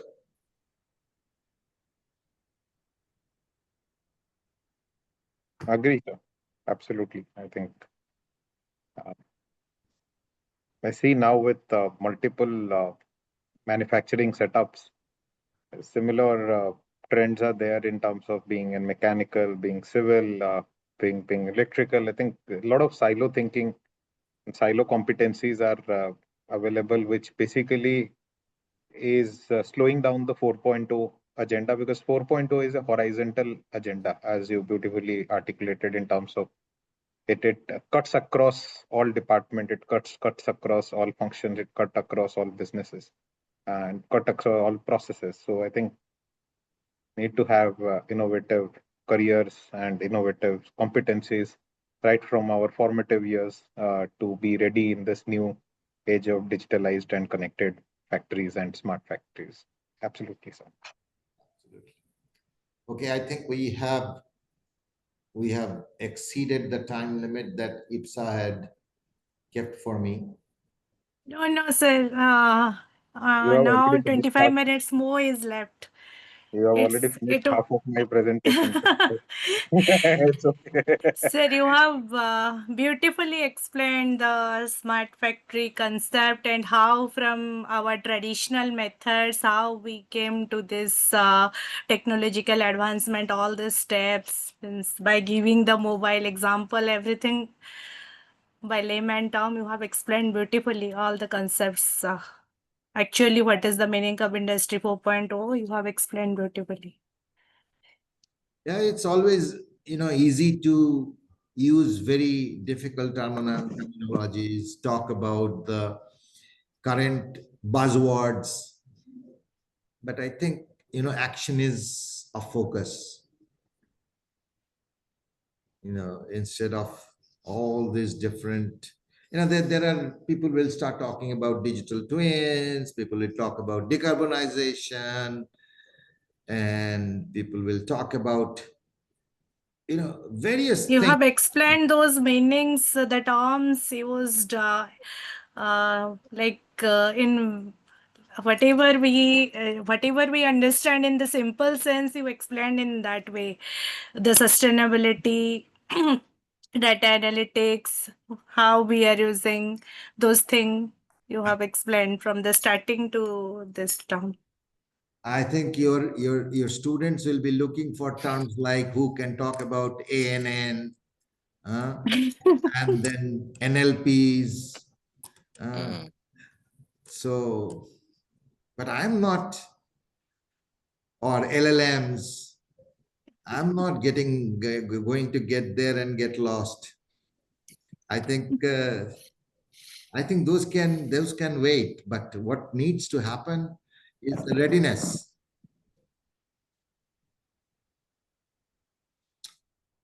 Okay. If no other question, IPSA, I can. I think I have been ruthlessly speaking. So. No, sir. Any participants? Anyone have any questions?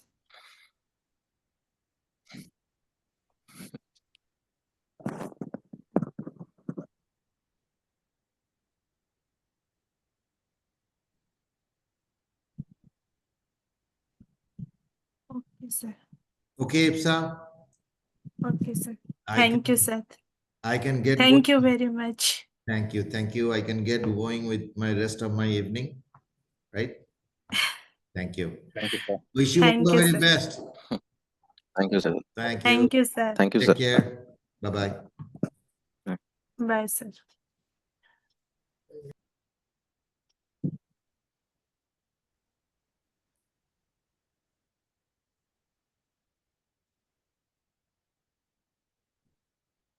We can start mine, or we should wait for.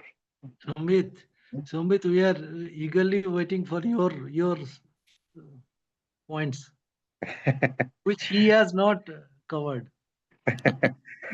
Likewise, sir, I'll more generalist than what boss is. So happy to give my perspective as well. So how should we start, or should we wait for some time, or how does this work?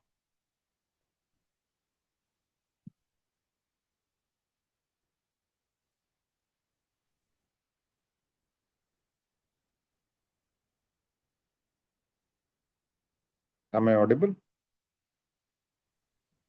Yes, you are audible. I'm waiting to hear from Amulya Ipsa. Should we start or should we wait? Will Madam will start or will wait for the exact time, or we'll start now? Yeah. Yes, we will start now. Okay.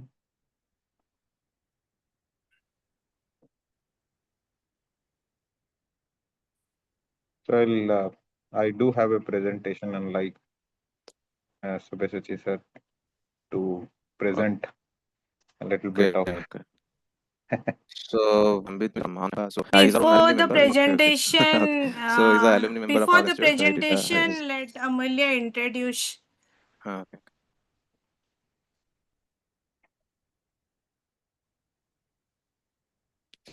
Am I I think. Hello? Voice breaking, Amulya. Okay.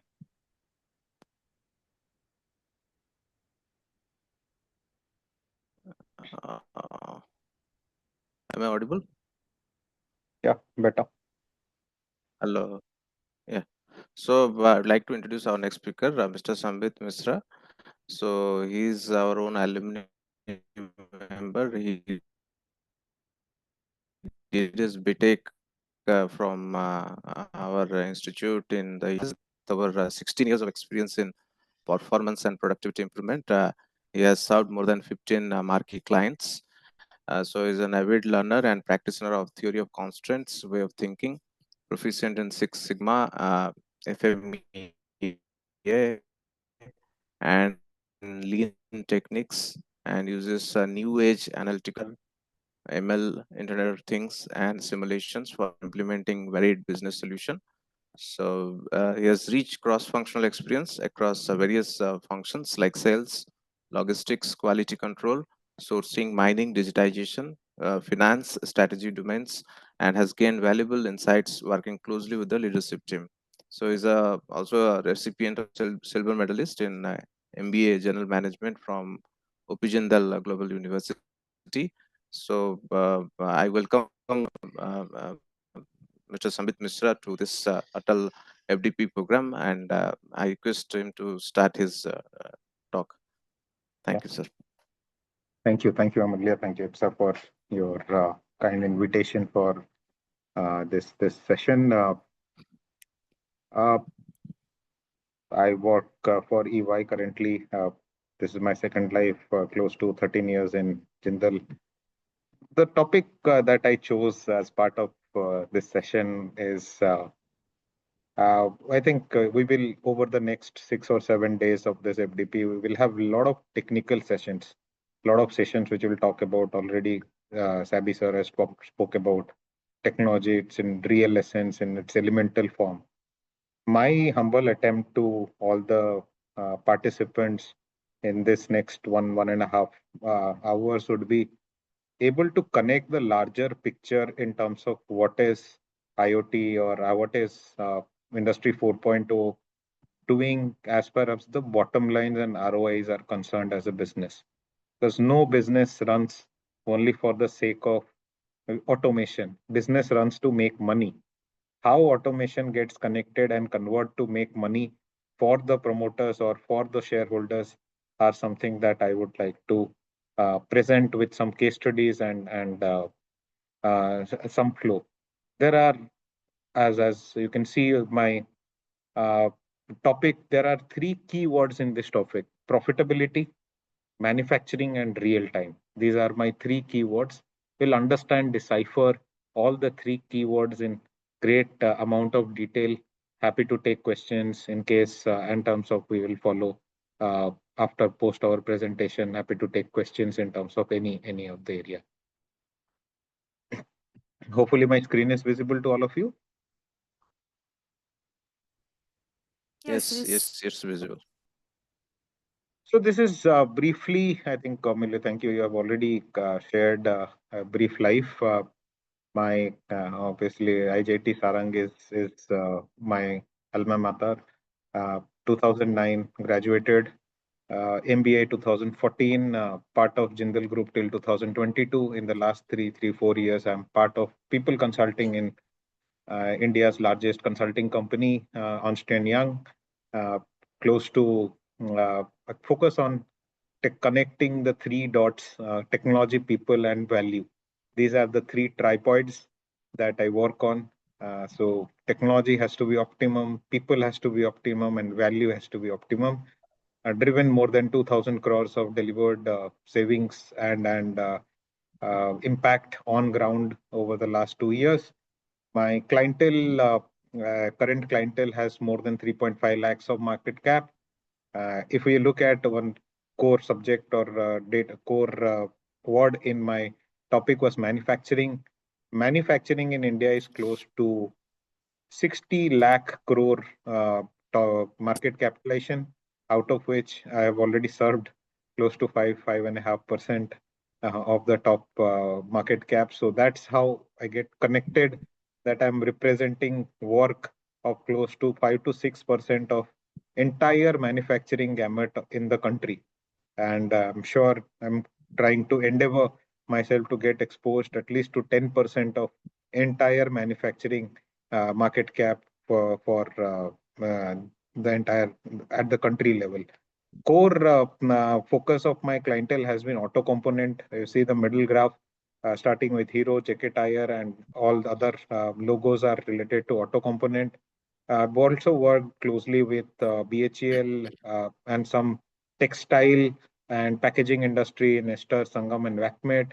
LT Foods is better known as Dawat Rice. I'm sure most of you must have relished the biryani rice that they generally sell as part of their Dawat brand. I was closely working, which helped them in terms of scaling up their capacities and scaling up their products. Also, I've worked broadly with the GMR, who owns some marquee airport in the country, along with Jackson Group, who are into the electrical and diversified energy businesses. So this is broad clientele and my experiences over the last 2-3 years of over and above my functional experience in Jindal Steel. So I'll go into my topic of presentation and probably introduce.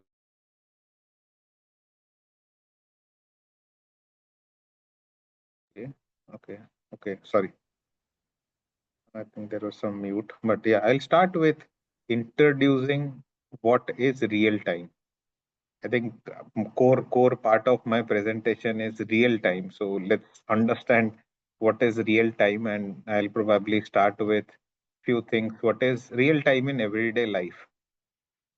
So obviously, a very easy thing that would come to everybody's mind is stock market. The stock market is a very real time thing in everyday life. Anybody who is active in trading or active in investing would know without real time what will happen to the stock market.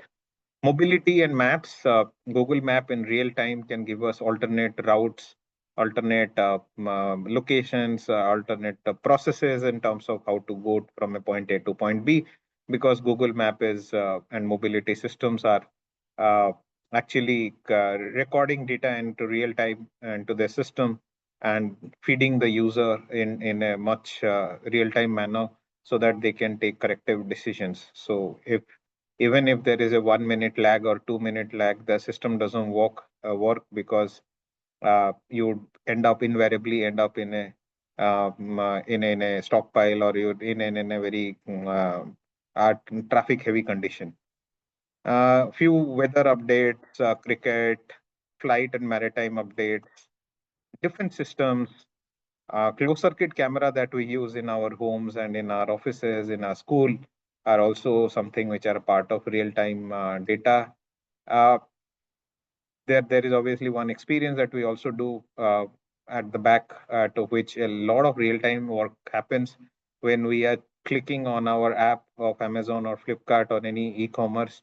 By the time they would probably do their entire real-time analytics in terms of where the stock is, what is the location that I'm routing for, or I'm doing the query. By the time between there is an add to cart and we do a buying and checkout, there are more than 300 transactions or algorithms which run at the back end, which basically gets us the lowest time or the shortest time in which we would get an entire material. 300 is for Amazon.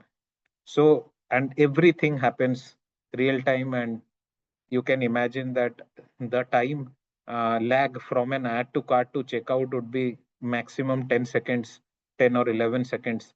Within 10 or 11 seconds, there are 300, more than 300 algorithms which run the real time basis to give you the best experience in an e-commerce market.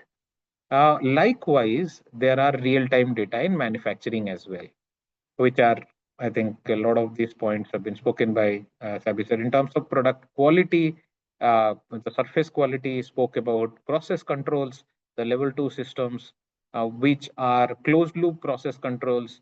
One of the good example in a steel industry for a process control are the breakout predictions model in a caster, where the caster monitors the entire process continuous manner, and if there is a temperature difference beyond the control limits, and there is a risk of rupture or a risk of metals pouring out separation, it slows down the speed of the casting, and process control, closed loop process controls are there.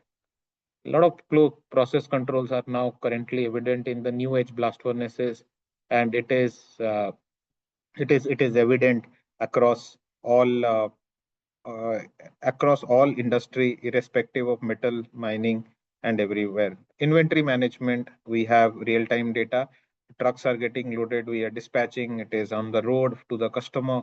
Our raw material, our WIP, everything is managed in real time. IoT sensors, which are there giving us the health of the data, running of our industrial equipments, and also something like project. When we are doing project, the entire project management in terms of how much we are doing civil work or MEP work is all done in real-time data. So these are some of the very basic real-time data that we are experiencing in manufacturing industry. There are much more. There are probably 100x of example of real-time data in everyday life as well as real-time data in manufacturing industry. So that's where we understand that what is real-time, which has extremely low latency, or latency is almost equivalent to zero. Latency is basically the lag between the first data and the second data, or from an trigger to an response. So in current data, when we are using mobile connected apps, every mobile app or every application that we are using in our laptop or mobile is all real time, designed in a real time basis to enhance the experience of the users and the customers, like in tandem. Same is with manufacturing as well. However, why then do we? I'll start with this slide, which basically set up the context. Although there are a lot of real-time patch, there are a lot of, we understand the value of real time in our life. Like if we do not have real time, we will not be able to reach to a place because Google map will not work, and the Google map will show erroneous values. We know the real time value or understand value of real time in our stock market because we do not know when to buy and when to exit. So we understand a lot of value of real time in our personal lives or in our social lives. However, the real value of real time is somehow misunderstood or less understood in a manufacturing setup. In manufacturing setup, we understand that data is real time. Unfortunately, with the IoTs and with Industry 4.0, there is this example of, or there was this example of a rhyme of ancient mariner. There was a poem, "Water, water everywhere, not a drop to drink." So that is happening in our industry as well, where there is a lot of data everywhere, no actions to take. So it's a vomit of data, plethora of data, but somehow, sometimes a lot of data doesn't really guarantee value generation or doesn't guarantee uh, actions.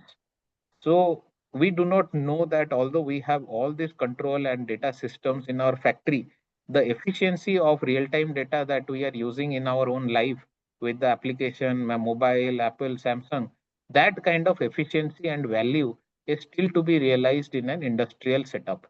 We do not know how to manage the traffic jam in our factories, although there is all connection and everything is there. So, but understanding and connecting is very difficult. A lot of time a factory will report a profit or loss, but anytime you'd ask somebody or people who have their industrial experience would also agree that value of 1 minute is something which is very less understood. So if we do not understand the value of minutes or value of time or value of seconds, then sometimes the real time is not converted to a real profitability value. And I think this part was already covered in the last presentation in terms of factory think and respond, not in react. Because what's the difference between react? Why I'm crossing it out is react is largely low variable managed. So there is an input and then you are expected to give an output. Respond is more multivariate. Respond is not is considering an situation in a multivariate environment in real time and responding accordingly to it. So these are my primarily questions on the table that we will try to answer or try to figure out in this entire next 1 hour of presentation. So the premise that I'm starting in terms of this presentation is, although there are a lot of real-time measurements which are there, but sometimes the real-time measurements only generate data and it doesn't take the organization to its real value potential. And that's why a lot of time the senior management or promoter lose interest, do not invest. And so it gets into a negative spiral or it gets into a catch-22 situation. So that's what just wanted to understand or present that real time. What do we understand about real time? Now we will go slowly one by one into. I think there is some line on my screen. I don't know how to remove it or maybe eraser. Okay, that's worked. Nice. So yeah, I'll go back to my now talking about the first section of my presentation after presenting the real time is understanding manufacturing technologies. So manufacturing technologies is there since last 200 maybe 200 more than 200 years. They all started with the steam engine, 19th century.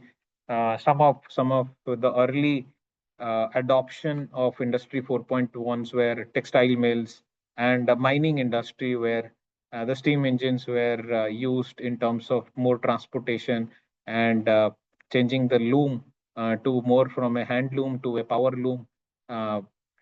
Magic started happening in 1920 primarily with two sides of the world.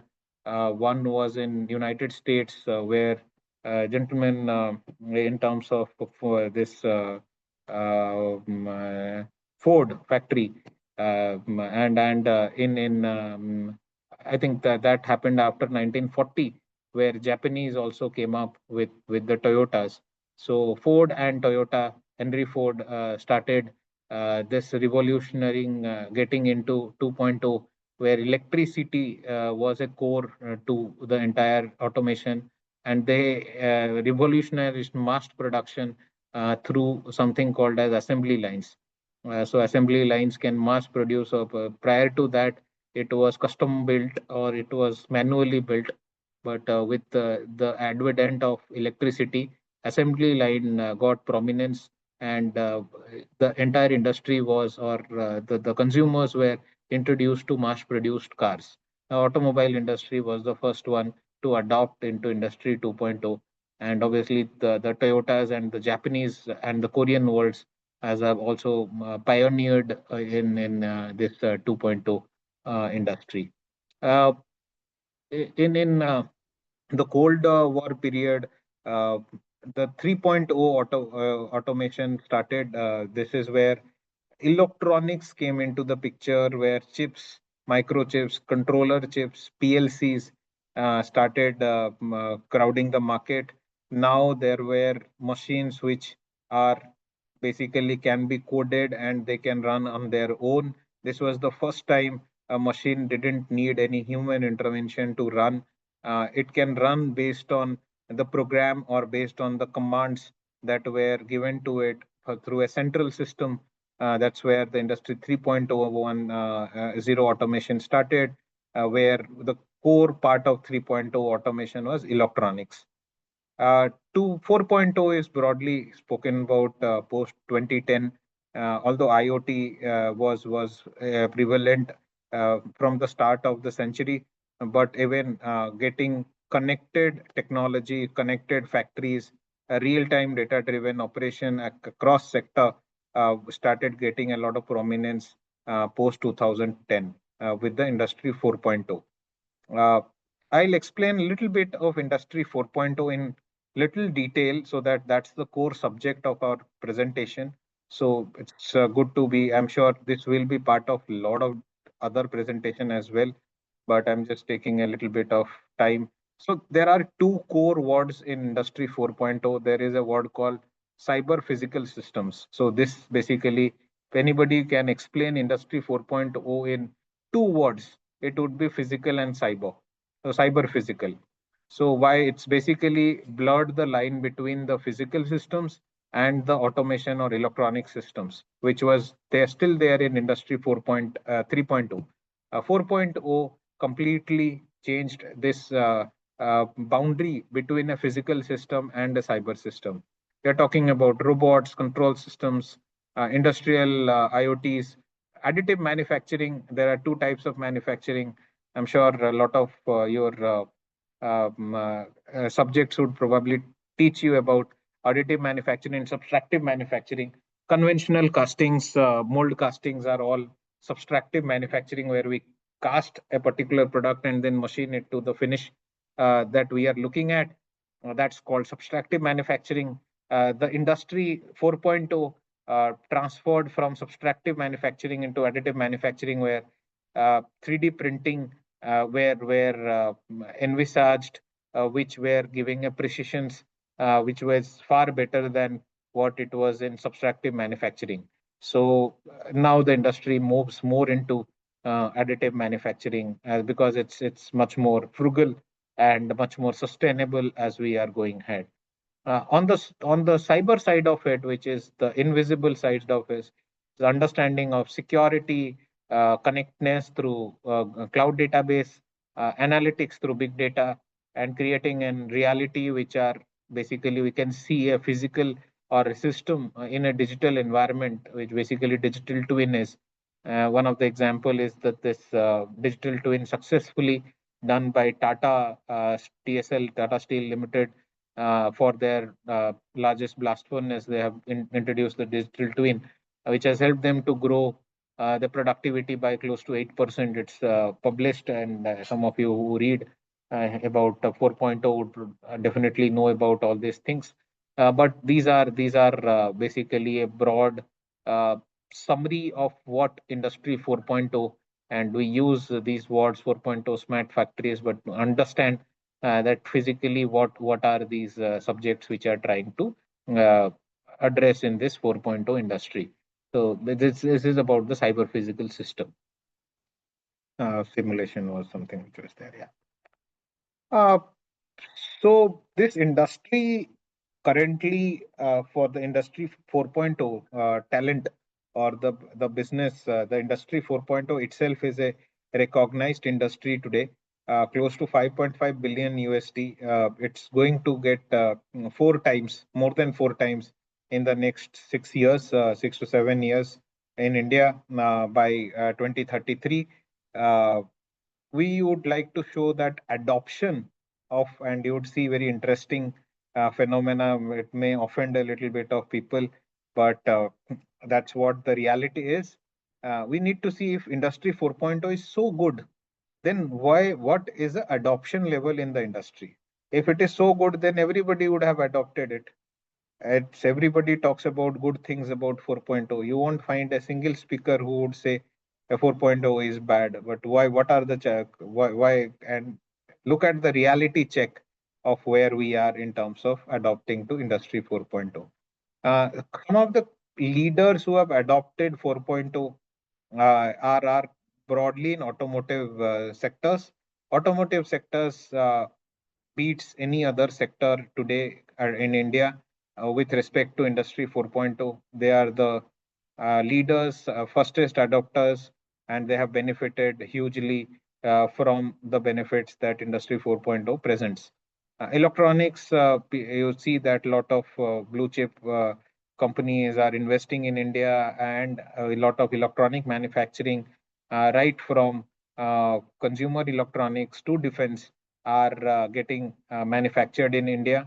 They are also leaders in terms of adopting to Industry 4.0, and pharmaceuticals led by the global giants have also completely automated their entire plants of millions of capacity would be run by maximum 20 people, 30 people. That's the amount of automation and Industry 4.0 pharmaceutical company can. And obviously, it's a sensitive environment. A lot of regulations are there. It doesn't need contamination. So running everything by robots makes a lot of sense in pharmaceutical companies as well. The moderate users or moderate adopters of 4.0 are oil and gas, which were oil and gas adopted. It's still in the process of adopting. A majority of oil and gas are in the public domain, in company or in government sector, PSU. Reliance is there, but they are also adoption in particular this particular industry has been moderate. Food FMCG has also a moderate implementation of Industry 4.0 largely to crack their distribution network, but they are far below from adopting a full-fledged Industry 4.0 that we see from auto industry or a electronics industry. Unfortunately, the laggards are metals and mining. There are few silver spot like the TSL, heavy engineering and textile would be the last one. These are the industry which are laggards in Industry 4.0. Unfortunately, metallurgy sits in a team or metallurgist. Most of metallurgists who are working in a metallurgy environment are part of metals and heavy engineering organization, which basically laggard are there, but the reality is the amount or opportunity to improve or opportunity to imply or opportunity to implement Industry 4.0 is extremely high in these laggard industries. They have been very slow to adopt and they are very slow in terms of being a leader or being a front runner in the technologies of the cyber physical systems.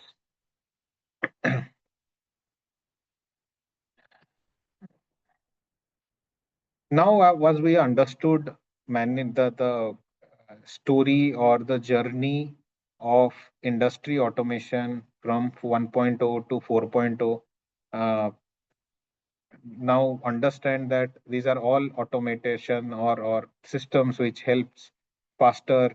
We have understood real time, we have understood industrial automation systems and the generation of automation.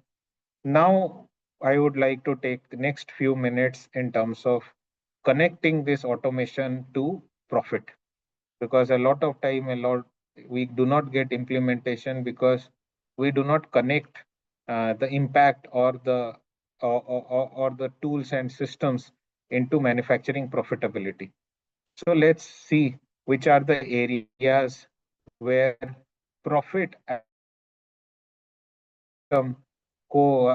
collaborate to basically generate value. Before going into profit, I would like to paint a little bad picture so that it gives a context. We see that currently the biggest defaulter in IBC is steel industry. India's industrial production IPP is at 4%. When we look at China, China is 6.5%. So China in today's world, being a leader in manufacturing, is also growing 2.5% more than India in manufacturing. We can talk about a lot of ecosystems, policies, processes, capability, but this is our situation. 1.7 trillion rupees or $23 billion in power industry is stressed assets. In the number has gone higher in the last few years as well. So if we are talking about implementing so much things in our industry, I'm just picking up power and steel. But if I do a deep research, I think our manufacturing industry's growth lags or with greater amount in most developing economies, be it in the BRICS world or maybe compared to the China as well. So although our overall industries or overall GDP is growing at a much higher rate of 6.5-7%, manufacturing IPP is growing at 4%. So even with we have all the tools of Industry 4.0, we have raw materials, we have such a big market. I think Sabi sir talks about 100 kg per person per year steel consumption. All things aside, this is the reality that we are here as part of the industry. Manufacturing still contributes close to 13% of our GDP. For being a developed economy, manufacturing has to have at least a contribution of 25%, if not more, for being a developed economy across the entire country. So we can create a lot of numbers, but these are the realities on ground, realities on our numbers which are there. Today also with a very high base, China is beating us by 2.5%, which is there. Why it is happening and what is that gap? To understand that gap, we need to understand a typical cost structure in metal and mining manufacturing. Obviously, these are cost structures which are different and different on technologies, different on processes, or different on different industries as well. I've taken an example in an metals and mining industry, typical median value. Look at the component of the cost, which are raw material, power, conversion cost, fixed cost of people, logistics, and overhead. So broadly, these are the cost breakups. So broadly, we'll go to close to 80, 83, 84% of the cost and with a profit margin of around 20%. That's how the economics of profit, EBITDA profit margin of 20%, because generally the steel industries are very capex intensive. So there obviously would be a very high bottom cost or a finance cost. So that's why the EBITDA numbers, if below 20%, would be considered as very mediocre or bad. On the right side of this table, we can see that the impact the technology adoption can bring about reducing the cost in different components. If we can add all of that, we will see that there is a 5 to 6% of EBITDA, additional EBITDA, which are there on the table with the right implementation of technology, which are impacting my cost and impacting my top line. So if somebody is making a profit of 20%, additional 6% to take the profit from 20% to 26%. So we're talking about 30% jump in your bottom line or EBITDA margins by adoption of right technology. Might sound very, very aspirational, but in my entire experience in consulting and entire experience in implementation, I can very well submit to the audience that these are very conservative numbers.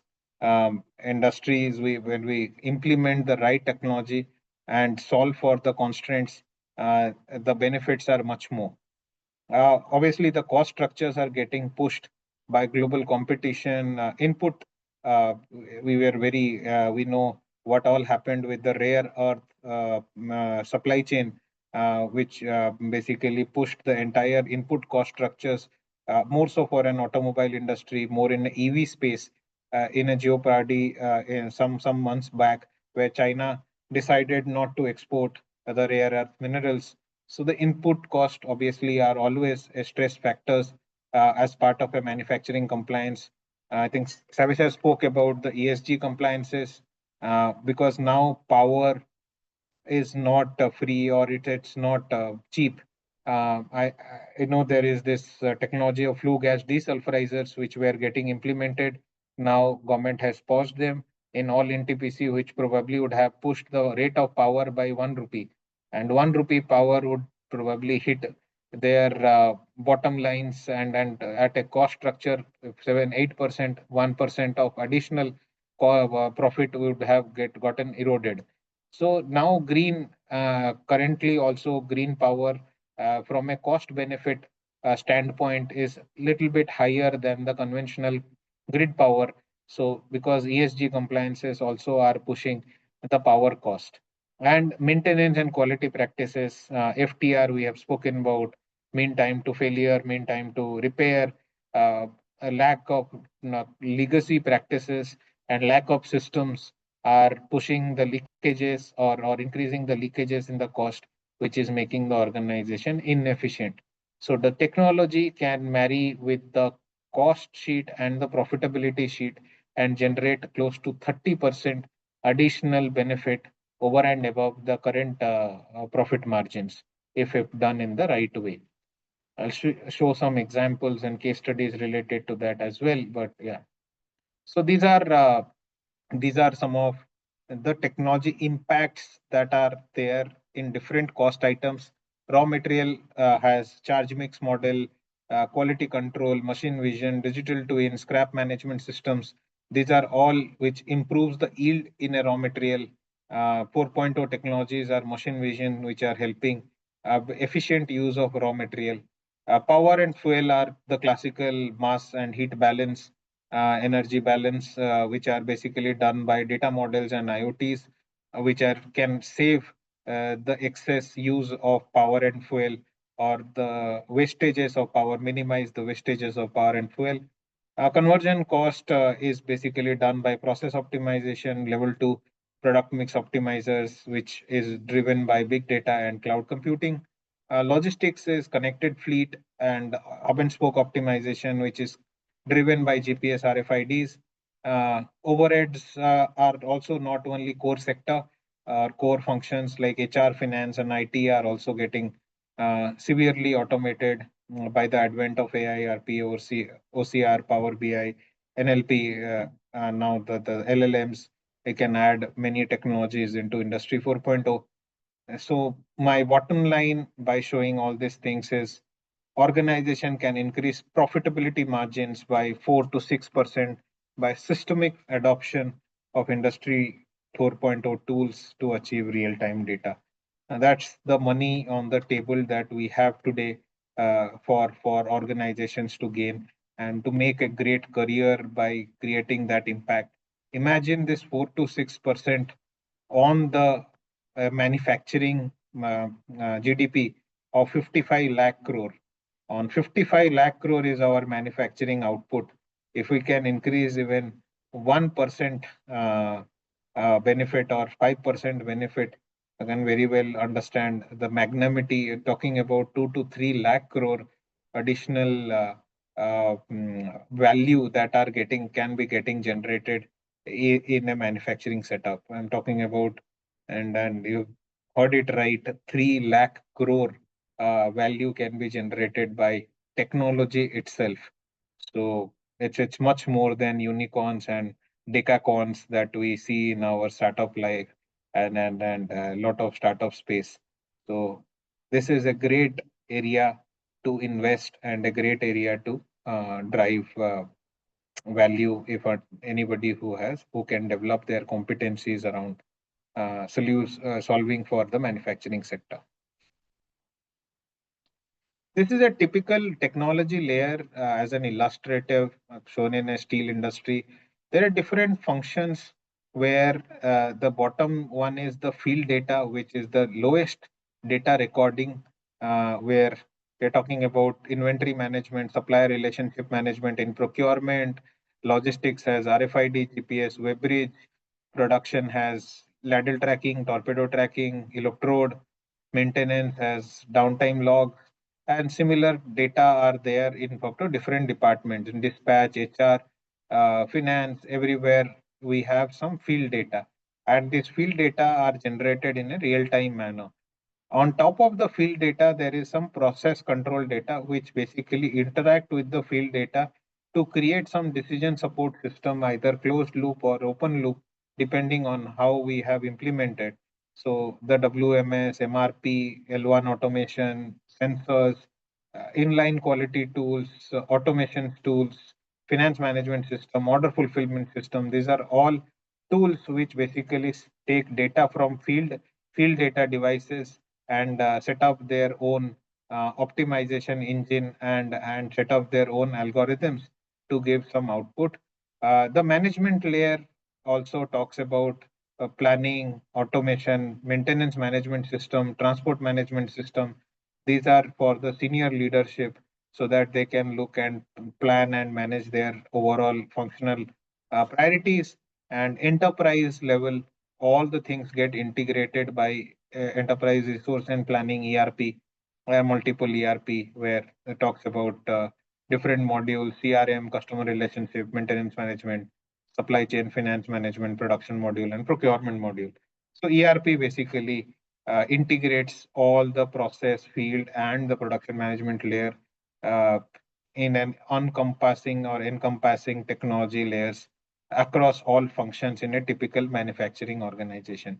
Little bit busy slide, detailed slide, but anybody who has interest in terms of going into function by function and understanding what are the different salient features across different function and where does what technology gets used. This is a detailed illustrative slide related to that. Uh, yeah, so this is where I've attempted to connect technology and profits. So what we have at the end of this section, now we have understood that there is an additional opportunity of 5 to 6%, 4 to 6% additional profit that can be driven by these automation systems in a typical manufacturing setup across the entire industry. I do have a couple of pages in terms of case studies. Happy to explain a little bit in more detail in case anybody is more interested in our Q&A. But broadly, I'll talk about my experiences across multi-industries. I started my entire career, big part of my career is steel. Uh, Basically, the first IoT-based Industry 4.0 project that my team and I was able to do, on which I do have a paper published in AIST in the American Steel Society, which was related to permeability prediction. Obviously, the permeability is a very critical factor for running of a blast furnace because permeability talks about or is a factor of productivity, as well as if the permeability is not managed well, the blast furnace will hang and that it can have variability in their production. So that's the core KPI apart from other efficiency factor that we use to monitor in a multivariate environment in a real-time basis, wherein the system were designed to give us early warning indicators, closed loop control in terms of any failure or any risk on permeability in a proactive manner. It was like a Tesla car running in an auto mode and pushing the brake by predicting an accident before an accident would have happened. So you would see that example in YouTube. Tesla detects an accident if it sees that there are two cars who are speeding towards each other much before the actual accident would happen. So permeability was one part. Talking about value, I was working in a discrete plate mill which achieved 120% of its rated capacity by real-time monitoring of metal and mill. There were monitoring systems of slab to slab gap, pass to pass gap, and different KPIs with a roll separating force, roll force, which basically helped the uh, plant or the mill to achieve at a very optimum capacity, wherein the rated capacity was be reached by 20% for consecutive couple of months. Center plant also it widely uses a lot of data where the process is connected with the lab data, because there is always a lag between the quality of raw material coming in. any plant which uses raw material from Mother Earth will have always a high variability. Because Mother Earth will always have a high variability in terms of even you're doing a mining, you mine two same or you two same boulders, two will come out with different results. So the sinter plant or coke oven plant, which deals in the material, raw material coming out of earth crust, has to be very integrated with the lab and process data. So that process is adaptive, unlearned to new quality and new quality variances and new property variances, which helps in 7 to 8% improvement in productivity. We also have created a front-end sales and marketing solution in terms of inquiry management portal, which is there still today in the website of Jindal Steel in terms of what is the right product to buy based on your application. So it is completely a touchless, humanless system, which basically help our customers in terms of buying the right product for their right application.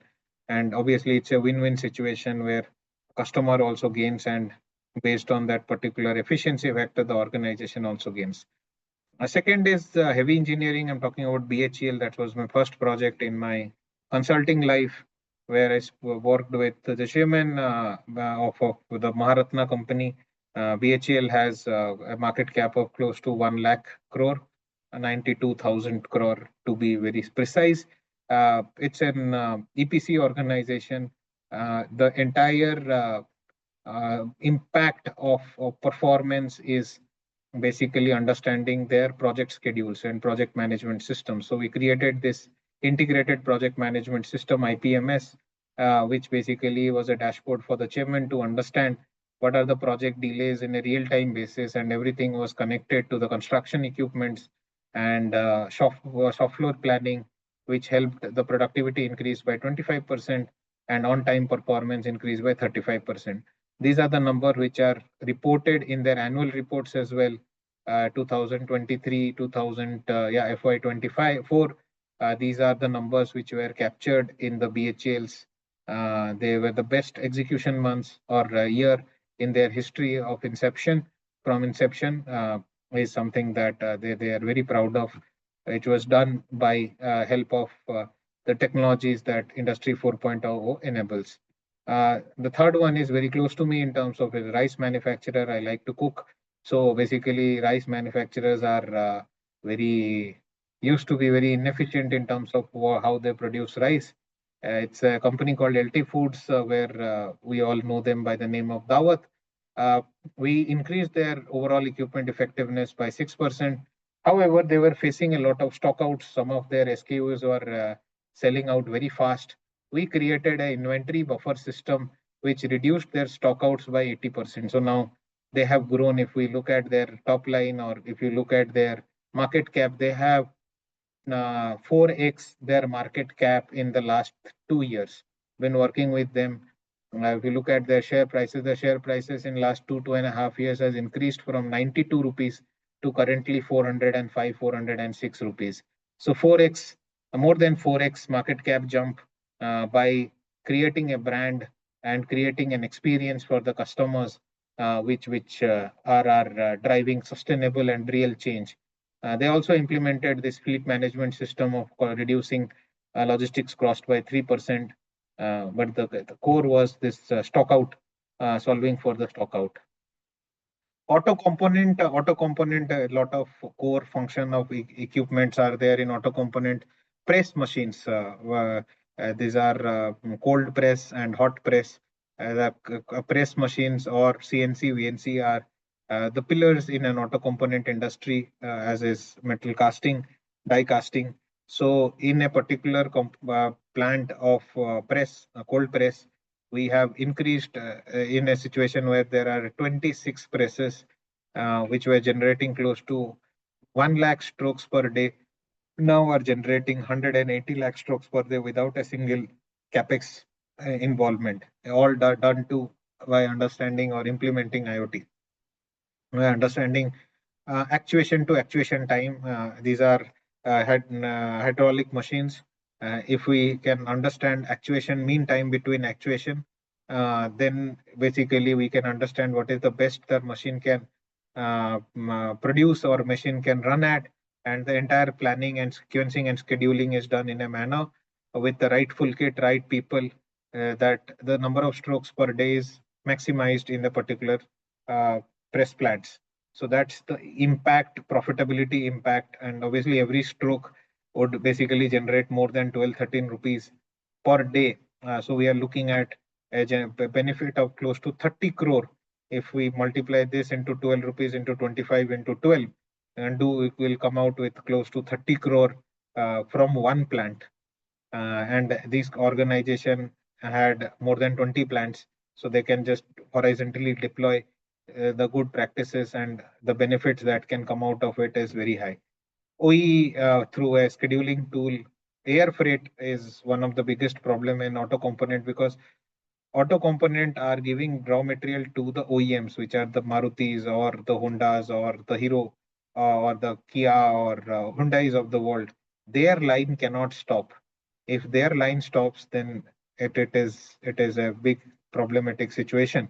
So anytime there is a delay from an auto component, they have to send their raw material or their finished product or their component by air freights.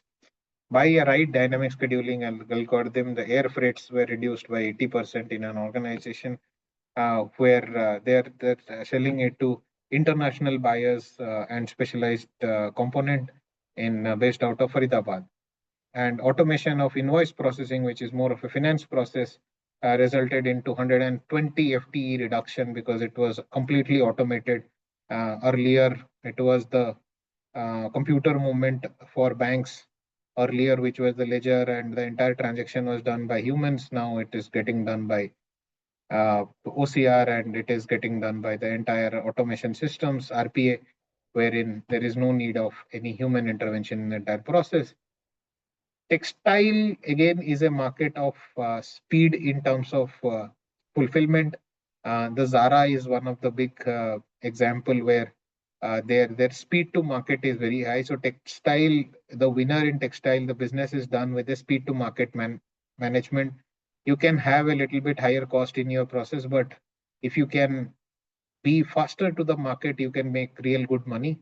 Worked with a mid-market textile organization based in Rajasthan, where we have reduced the fulfillment cycle. Earlier, it used to be 60 days.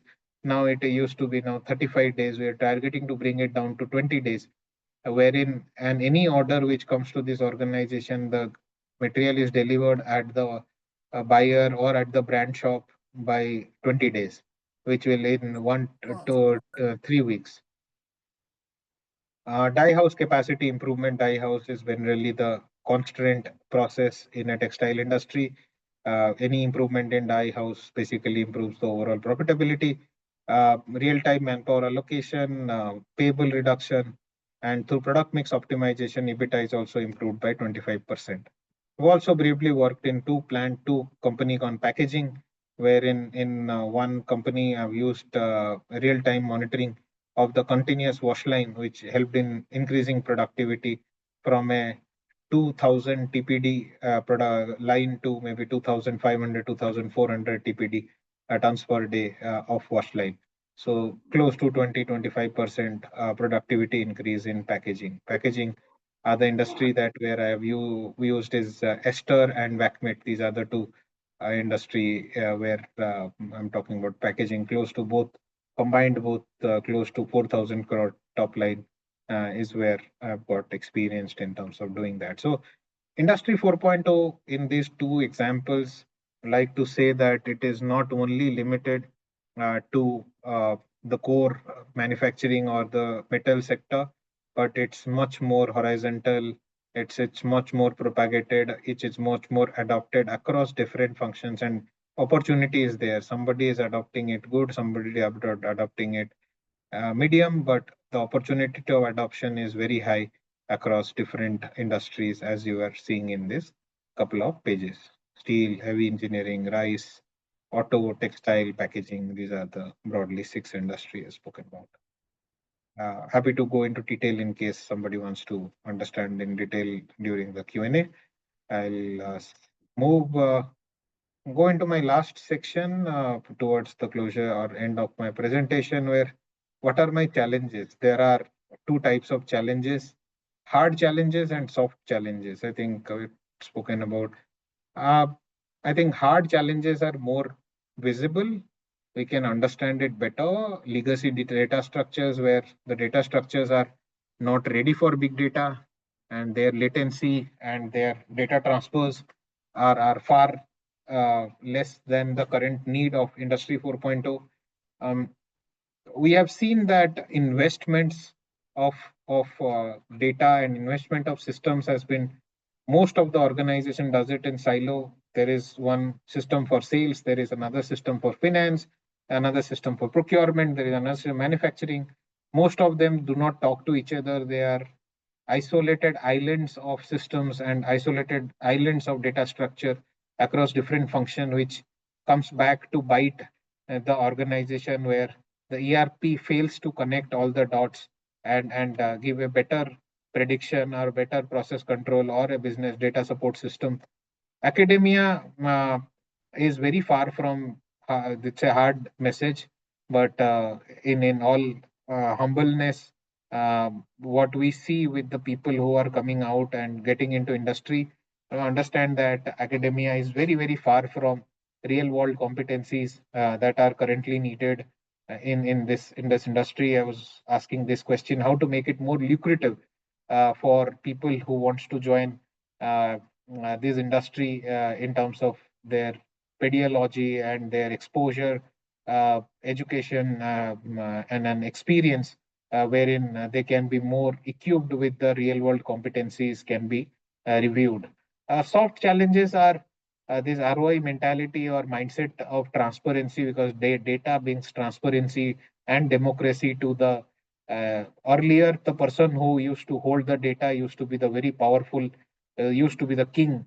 Now, when the data is in IoT, it is transparent and it is democratized.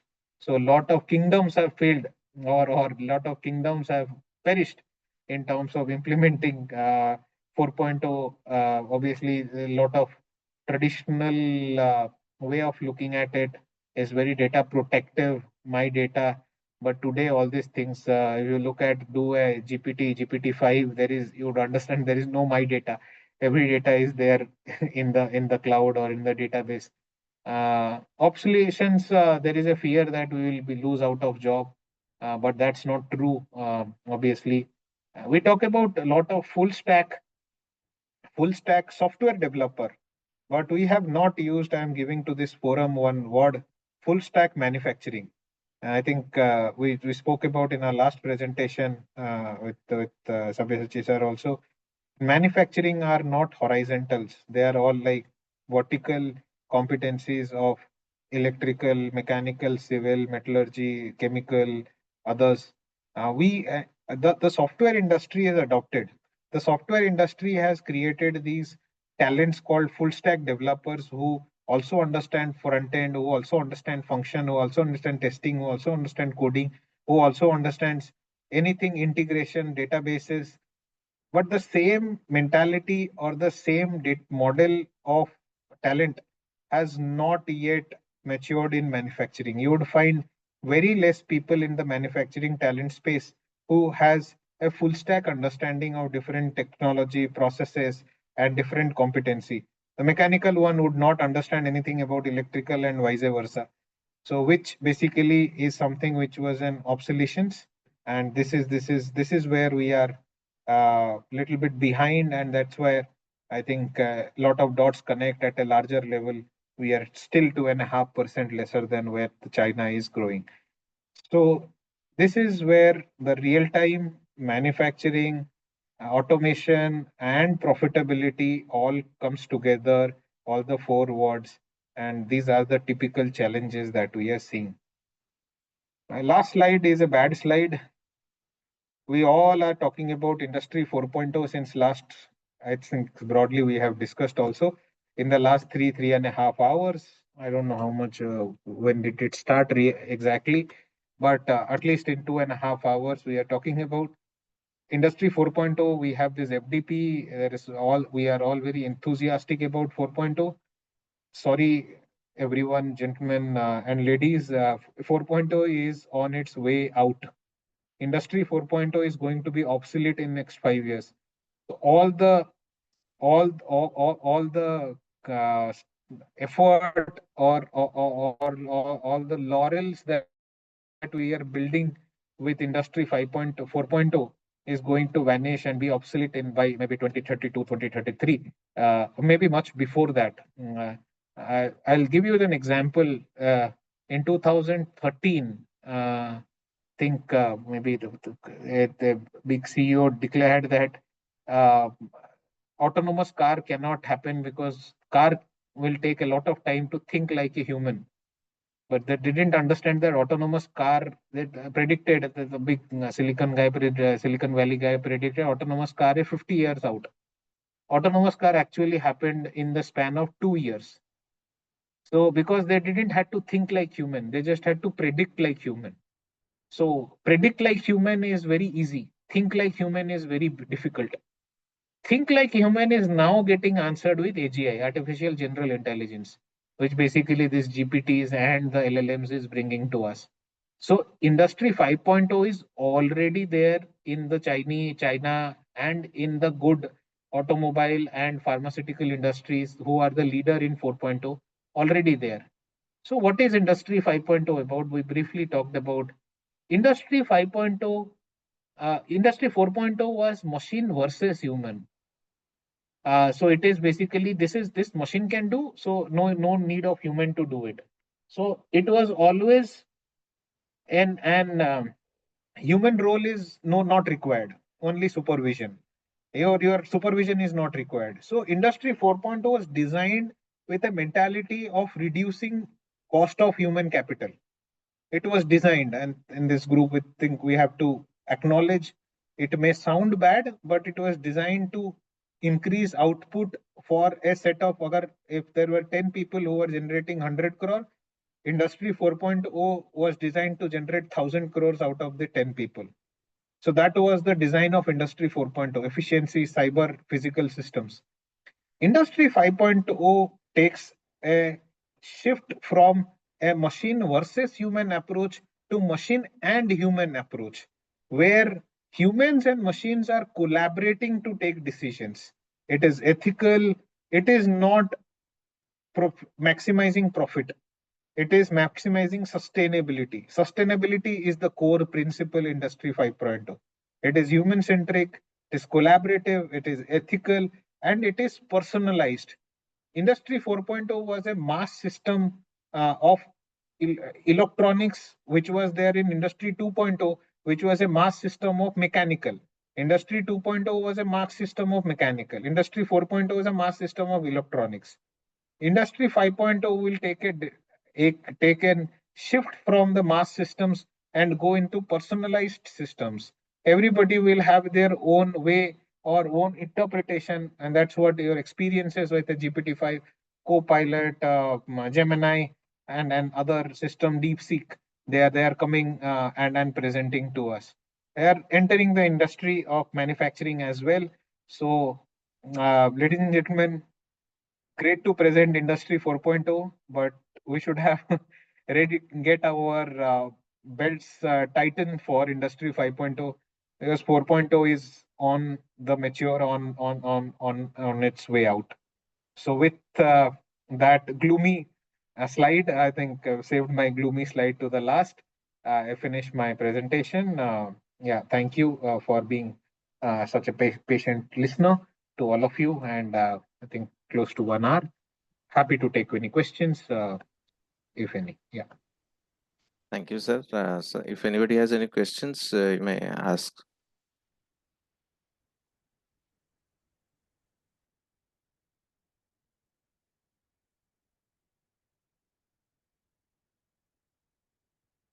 No questions will take us to dinner little faster than envisaged, but but happy to answer if there are any questions. If anybody has any questions, please. chats.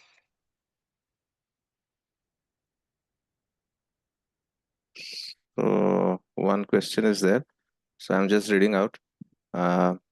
Given the significant upfront investment required for Industry 4.0 adoption, how can small and medium-sized enterprises, that is SMEs, effectively leverage these technologies to remain competitive with larger players while also mitigating the risk associated with data breaches and cyber threats? That is one. That's a very good question, but unfortunately, the larger players are the laggards.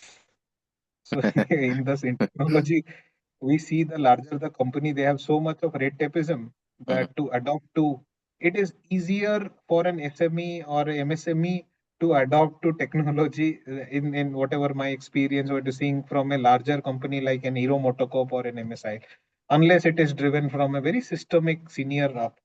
But in smaller companies, it is much more faster. To answer this question, it's a very specific question. If I'm running this organization, I would look at the cost structures of an SME. What is the raw material cost? What is the fuel cost, power cost, overhead cost? And understand that where are my areas of improvement in technology. So maybe for an MSME, the improvement area in RM will be very less. But for an MSME, the MSME can obviously integrate a lot of, automate a lot of process by, let's say, adopting to a Zoho system or an ERP, wherein the entire overheads of IT, HR, or finance can be drastically reduced. So, understanding cost structures and then probably curating the entire implementation plan of an technology depending on where the cost structure is. If it is very heavy on power, then basically I would recommend to implement a condition-based monitoring or a energy model system, IoT, to see that power costs are absolutely saved. It is not a leakage, because SME doesn't have a lot of purchasing power or investment power in terms of technology. It is always good to invest in the areas or in the specific cost domains where the benefit of the ROIs are much faster compared to anybody else, rather than being very big bang. The large company can actually do it in everywhere, irrespective whether they are making any ROI or not. They would probably automate their entire fleet system with GPS, wherein their entire maintenance system is not is very reactive.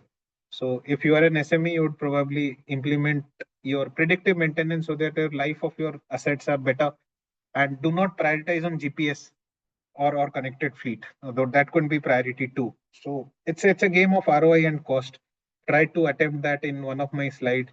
But yeah, I think that directionally that would be my answer to this question. Yeah, thank you, Subrat.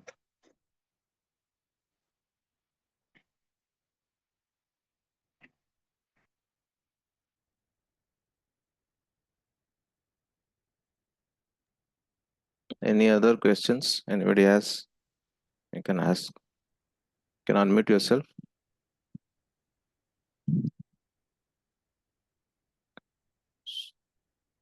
So if there are no more questions, so I'd like to thank our speaker, Mr. Sambit Mishra sir. So he spoke about digitalization of manufacturing process, real-time decision making, industry 4.0 adoption in India, then connecting the automation to the profit and the challenges as for adoption of real-time data. And I would like to thanks a lot for coming and delivering a lecture here. So I think Madam will close this, or anything you want to say? No, yes. Thank Okay, you. so I think we'll meet tomorrow at 6 p.m. for the other sessions.